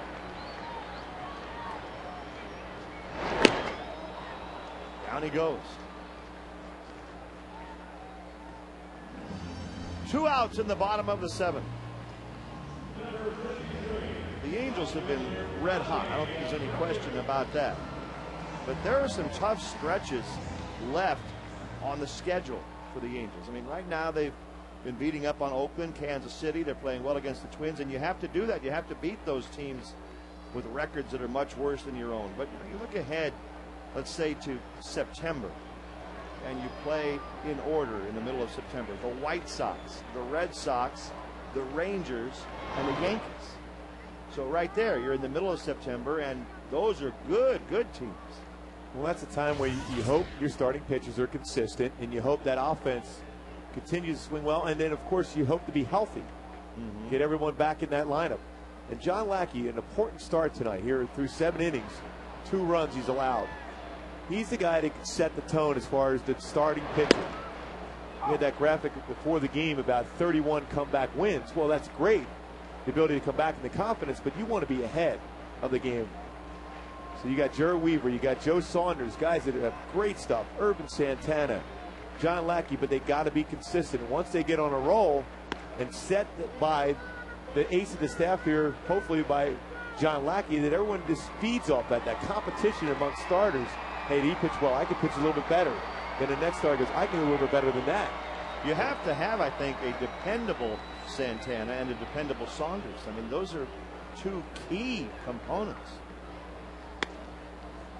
3-1 to Abreu. And so far, Saunders was great early, but right now he's definitely not in a good groove. And Santana, you're still not quite sure what you're going to get. But Santana's stuff the last 2 times out. Granted, he gave up some runs the other day, got the win, but he's showing signs of velocity, and the snap on that slider was much better. And Joe Saunders, he's healthy. He's just got to get more consistent with his mechanics. Work, think down in the strike zone, sink that fastball, combo with that with his changeup.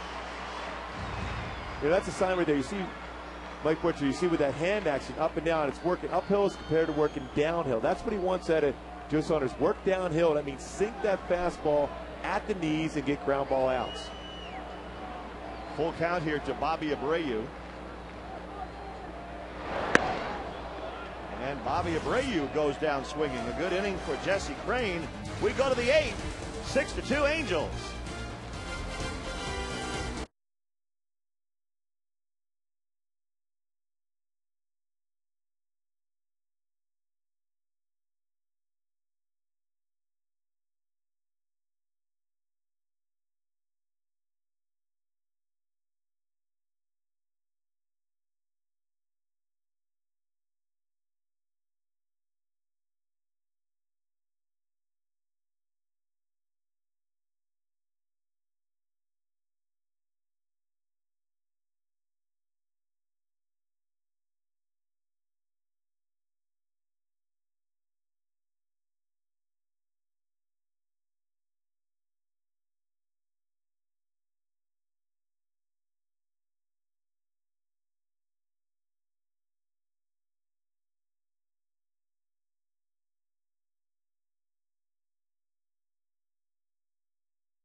Move to the top of the 8th inning. Nick Punto to lead off against John Lackey.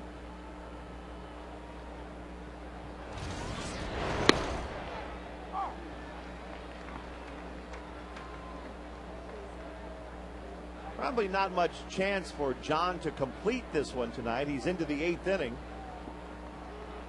He's over 100 pitches, however. And Kevin Jepson has jumped up in the Angel bullpen to get ready. Well, the thing is, we talked about that in about the 2nd or 3rd inning about John Lackey, that presence of a number one, a stopper, ace in your staff. John Lackey, you got Mike Scioscia, Mike Butcher probably coming up. John, how do you feel? I feel great. I can complete this game. That's what you want. Granted, he probably won't get that chance, but that's what you want out of your number one guy. Here we are now in the 8th inning. John Lackey still throwing some quality pitches. That's a good curveball there, head of the count. We'll finish strong. Last time out, outstanding against Oakland. 9 innings. 0-2 to Nick Punto, and it's grounded to second base. Lackey gets another out on the ground. Fans, this Sunday is photo day at the Big A, courtesy of Shell Vacations. And a number of fans will be invited onto the field to take pregame photos of their favorite Angel players and coaches. And you can still get $3 tickets for kids ages 2 to 18 in select view-level seating areas when using the password U at angelsbaseball.com or the Angel Stadium ticket window. Game time Sunday is 12:35. It's photo day. Photo day, afternoon game, and great opportunity to be able to get your favorite players, get their photographs, and then watch another tremendous game. That's always great day games at the Big A. And that'll wrap up this series with the Minnesota Twins. It's 0-2 to Alexi Casilla.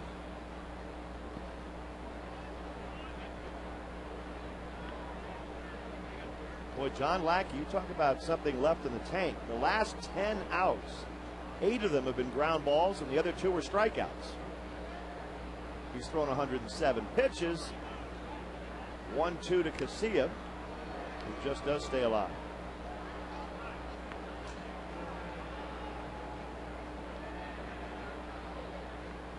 Well, he's spotting the ball so well. The velocity on the fastball, even in the 8th inning, still solid. Good snap on the curveball. Fastball in. Early in the game, John Lackey had to make a couple tough plays at first base. A 3-6-1 double play, and another time when Brandon Wood fed him a nice flip over there to step on the base. So he was active early. Now just in cruise control. 3 balls and 2 strikes now to Casilla. Ryan Densing warming up for the Twins.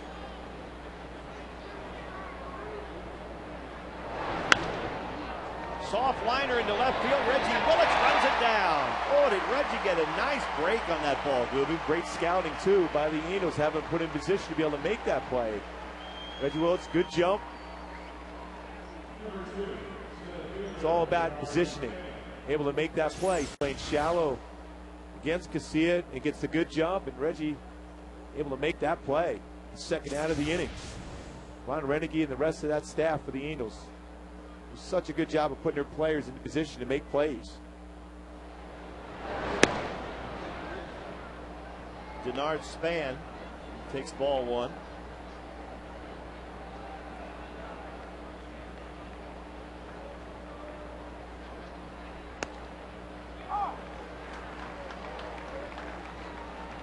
One ball, 1 strike.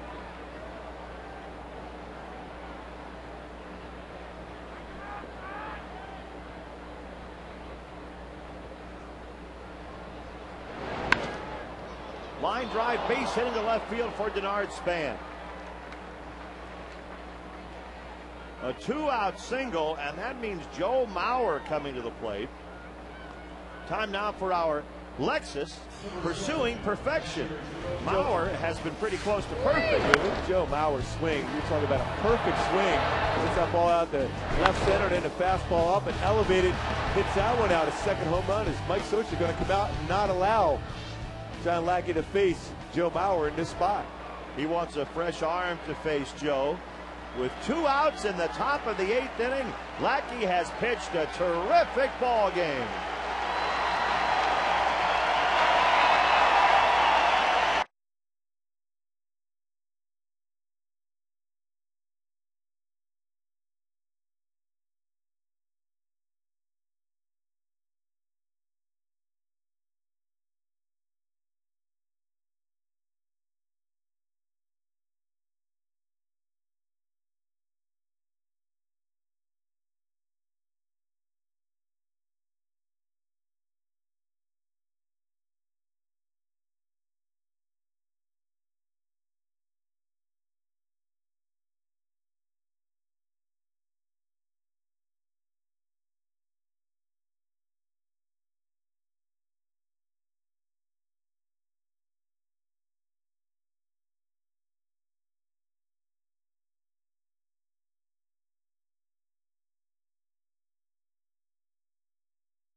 Are impressive tonight. He leaves with a chance to win, ahead 6-2, and if not for Joe Mauer, he'd have a shutout going.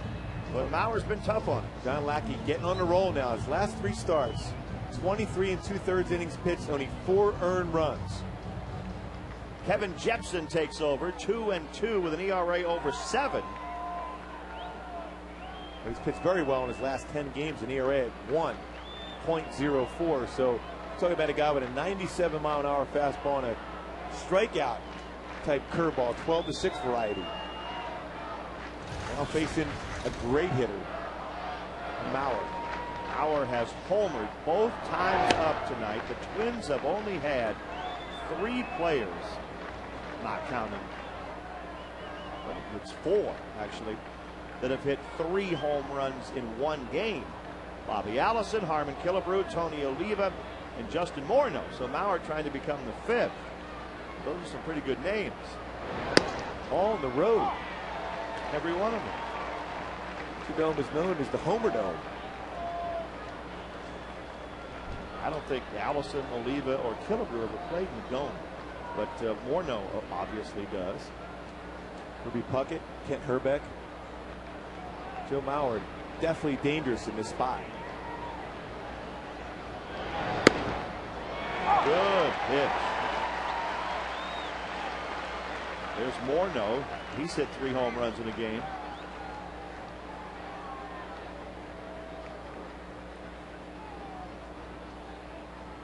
One and 2 to Joe Mauer.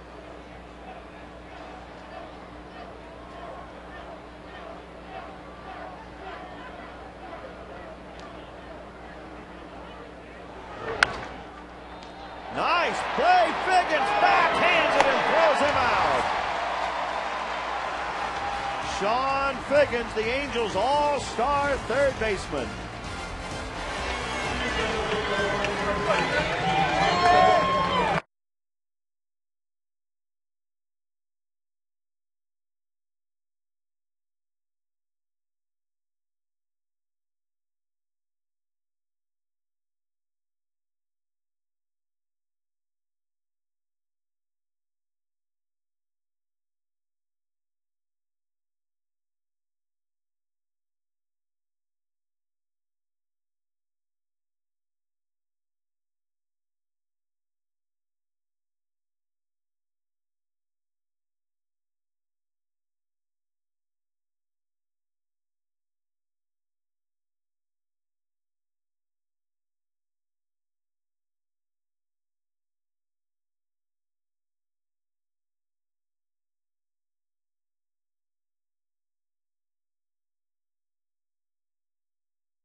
Here's the last out of the top of the 8th.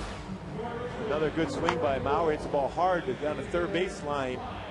Sean Figgins, so comfortable at third base now. Talking to him over time about his approach is fielding that ball at third base. He said the more reps he's gotten, the more comfortable he's playing and feels at third base, and he's making some outstanding plays. How about the throw after the play? That was right there at chest high. Strong arm between him and Ibar. The strongest arms on the left side of the infield you're going to find in baseball. It's good to see so many smiles, and obviously the team's winning. Ryan Densing's in for the Twins. And the Angels, the mood around the club right now is just couldn't be better. Except for maybe Corey is a little bored because he can't play. Of course, it'd be nice to see Vlad swinging as hard as he possibly can, hit a ball about 500 feet. Well, that's an interesting question, Gooby. When Vlad comes to the point where he says to Mike Scioscia, I can play, and the doctors clear him and say, okay, he can swing the bat, you can DH him. Is he in there every day? I think he's earned that. And I think he'll be in there every day if he's swinging the bat well. Now, it's a tough decision. You got Mike Napoli. We showed that graphic earlier, how well he's hitting in that DH position. It'll be a tough call. But it's a call that most managers would love to have. Scioscia's already said, we won't see Vladdy in the outfield again this year. But as a DH, when he does come back, he'll probably get a lot of at-bats. Listen, if Vlad comes back and can hit anywhere near where we're used to and accustomed to seeing out of Vlad, this lineup is a lot better. It's a tough call. 373 batting average as a DH for Mike Napoli. Comfortable in that spot. That 3-run home run earlier. Game winner last night, although at that point came in and caught because Jeff Mathis was removed in that game. But still, I mean, he's putting up some numbers. But that's what you want. Guys filling in, putting up numbers, making that decision tougher. And Napoli lifts one into right field. Michael Cuddyer makes the play. Justin Spire getting ready in the Angel bullpen. John Lackey, 7 2/3 innings tonight. Jepson comes in and gets Mauer. Spire's getting ready maybe for the ninth. It's not going to be a save situation, so it wouldn't be Fuentes.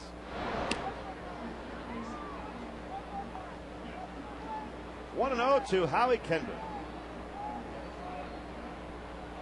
There's Brian just cooling his heels for the moment. And Howie with a base hit into center field. That's 3 hits tonight for Kendrick. That approach, 2 hits up the middle and 1 to right field. Staying back, trusting his hands, shooting that ball right up the middle for a base hit.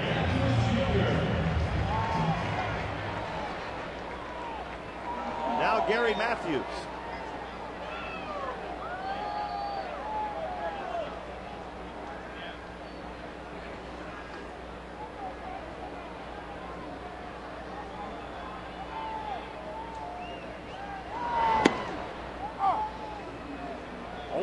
To Matthews.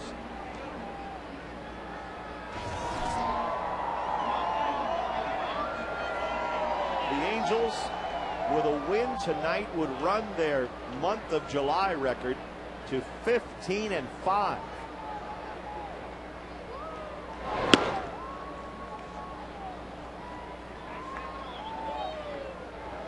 1-1 to Gary. We talked earlier about how it's a different guy every night, or maybe 2 or 3 of them, and Pat's just been saying all along, look, these guys can do it, and we're seeing evidence of that right now. He works so hard with these batters. Early work. He's relentless as far as that. He has them out there.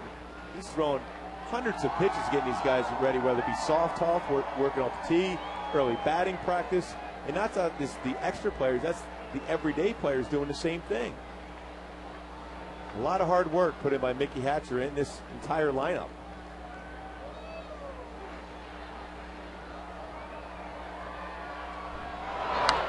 Once upon a time, Mickey Hatcher played for the Minnesota Twins.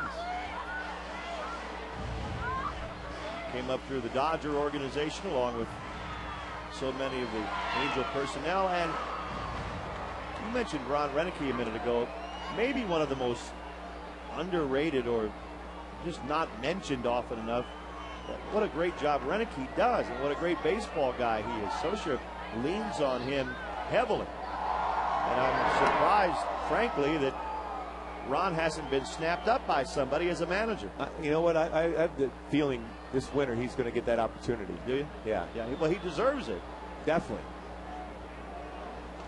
Scioscia would hate to lose him, but he hated to lose Joe Madden, too. And, Roenicke's been just a tremendous bench coach. Yeah, Bud Black is pitching coach, right? Down over San Diego. All these guys that know the game so well, when they're delegated that kind of authority, that's why they've developed that kind of confidence that they can manage a ball club. Gary Matthews goes down on strikes, 2 outs in the bottom of the 8th, with Reggie Willits coming up.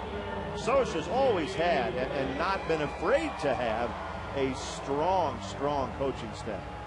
And a staff that he allows to give their opinion. Yes. And that's the important thing. Because otherwise, you just end up having a coach say, yes, you're right, Mike, everything. But they'll question him, say that we need to do this, we need to do that to be able to improve our ball club. Dino Ebel's taken advantage of his opportunity to be a major league coach. Third base coach, a great one. And Alfredo Griffin's another guy. I mean, it's not just an accident, Gooby, that his Torres and Ibar and some of the middle infielders who come up here have been so good. Alfredo Griffin, if you were ever in spring training and see him working, you wouldn't even have a question as to why they become so good. Soft hands Alfredo had as a player, and he's preaching that with his middle infielders and throughout the infield. When you make those plays, put yourself in position to make the routine play. You get a chance to spectacular play, it's great, but the routine play. Willits pops one up to the second baseman, Casilla, and we're heading to the 9th inning. Angels 6, Twins 2.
Attention, assist of the game. Perfect play by Brandon Wood. Nice feed to Eric Ibar, who throws it over to John Lackey for the 3-6-1 double play. 2 assists there. 2 for the price of 1, as Ernie Harwell would say with the Tigers. A Hall of Famer. Oh, one of the all-time greats. Justin Morneau.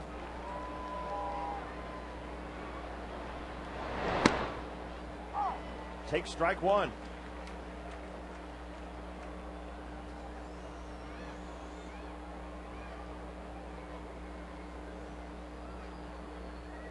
Kevin Jepson continues on in relief of John Lackey.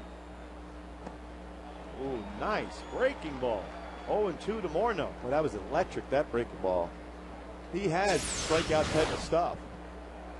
And if you're a young pitcher, you're just trying to feel your way around, you want to get your confidence level up. Good fastball, 97, 98. Then you can throw that breaking pitch. Impossible to hit. Right back at him. Jepson got a glove on it, but he'll not be able to get an out. It's a leadoff single for Morneau.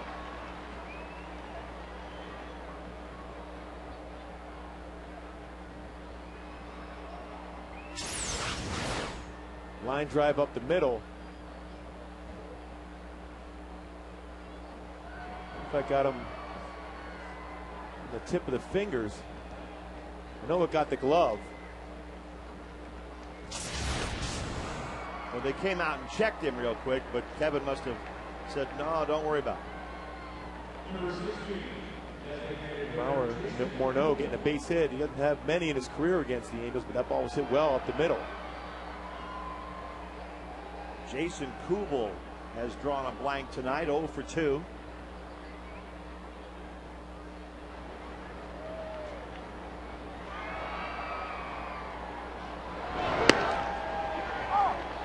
Jepson starts him with a strike.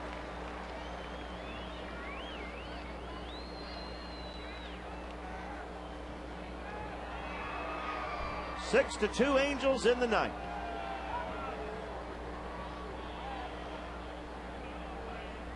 This crowd of over 38,000 waiting for the Angels to wrap this one up and move on to the post-game fireworks show. Over 39,000 here tonight.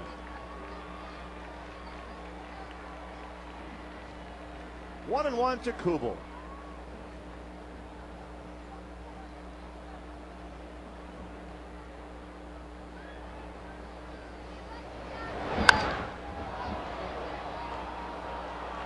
One ball, 2 strikes.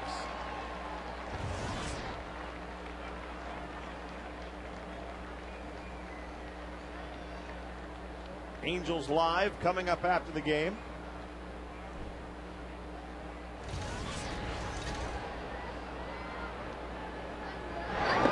Check swing.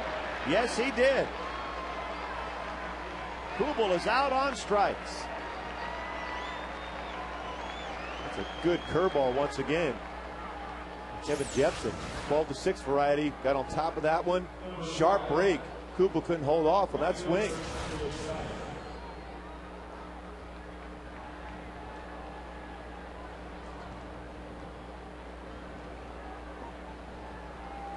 Michael Cuddyer, 1 for 2. He also has a walk tonight. Strike 1 from Jepson.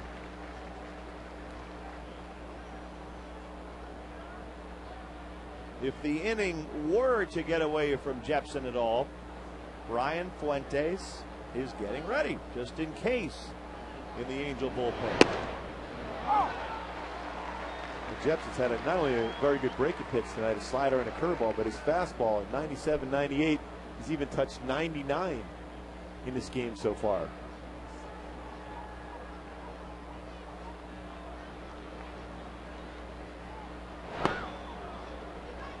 One ball, 2 strikes.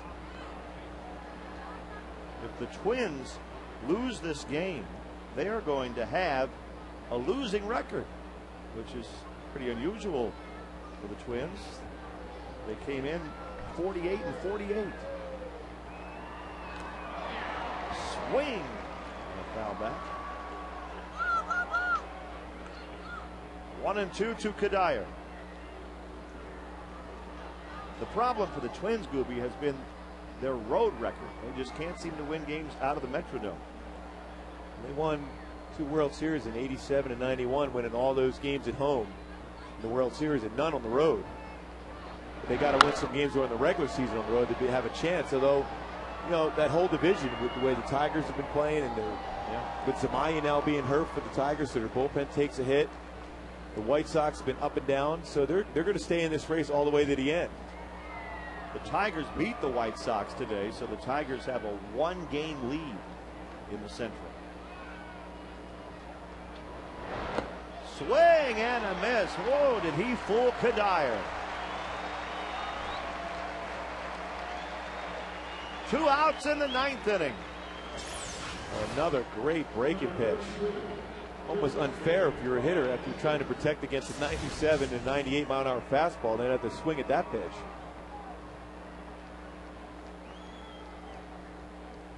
Here's Brian Busher to face Jepson.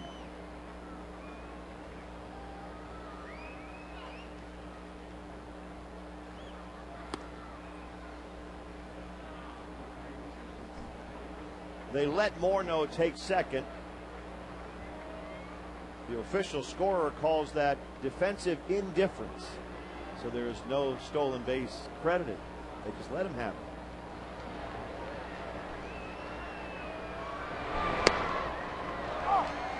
1-1 to Brian Busher.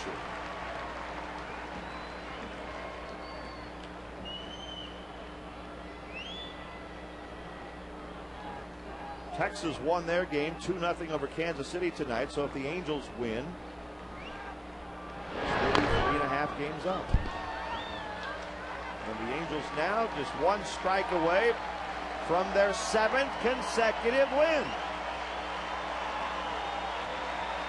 What a time it's been to be an Angel fan. 1-2 to Busher.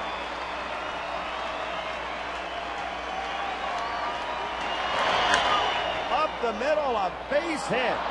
That's going to score Morneau, and the Twins get a little closer. 6-3 Angels.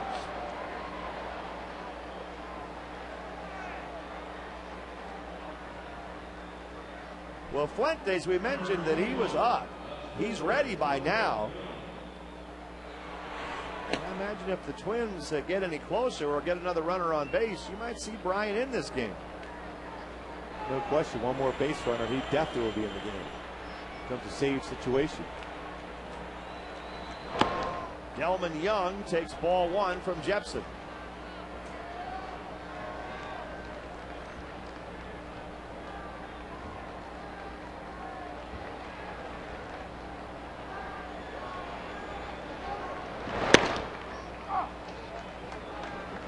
Again, the base is conceded as Busher goes to second. The count 1-1 to Delmon Young.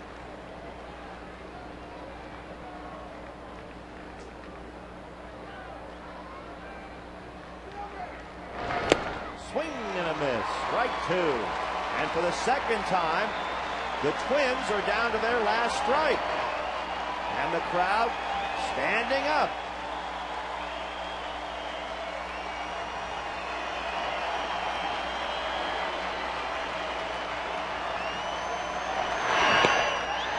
Just off the plate. Like Sochi had that look. That was a great slider, an 89-mile-an-hour slider on the outside corner. I guess maybe a little low, but certainly hit the plate. That went across the plate. That was a perfect pitch. 2-2. And that's it. Kevin Jepson strikes out the side as he gets Delmon Young. And the Angels run their winning streak to 7. They never trailed tonight, beating the Twins 6-3. Just another Halo victory. Great performance for the Angels tonight. John Lackey, outstanding 7 2/3 innings pitch. And then the long ball by the Halos for Mike Sochin. Rob Quillen with a 2-run shot. Jeff Mathis with a solo shot. Mike Napoli, the 3-run. Jimmy John, home run. Best playing baseball. 3 home runs for the Angels tonight.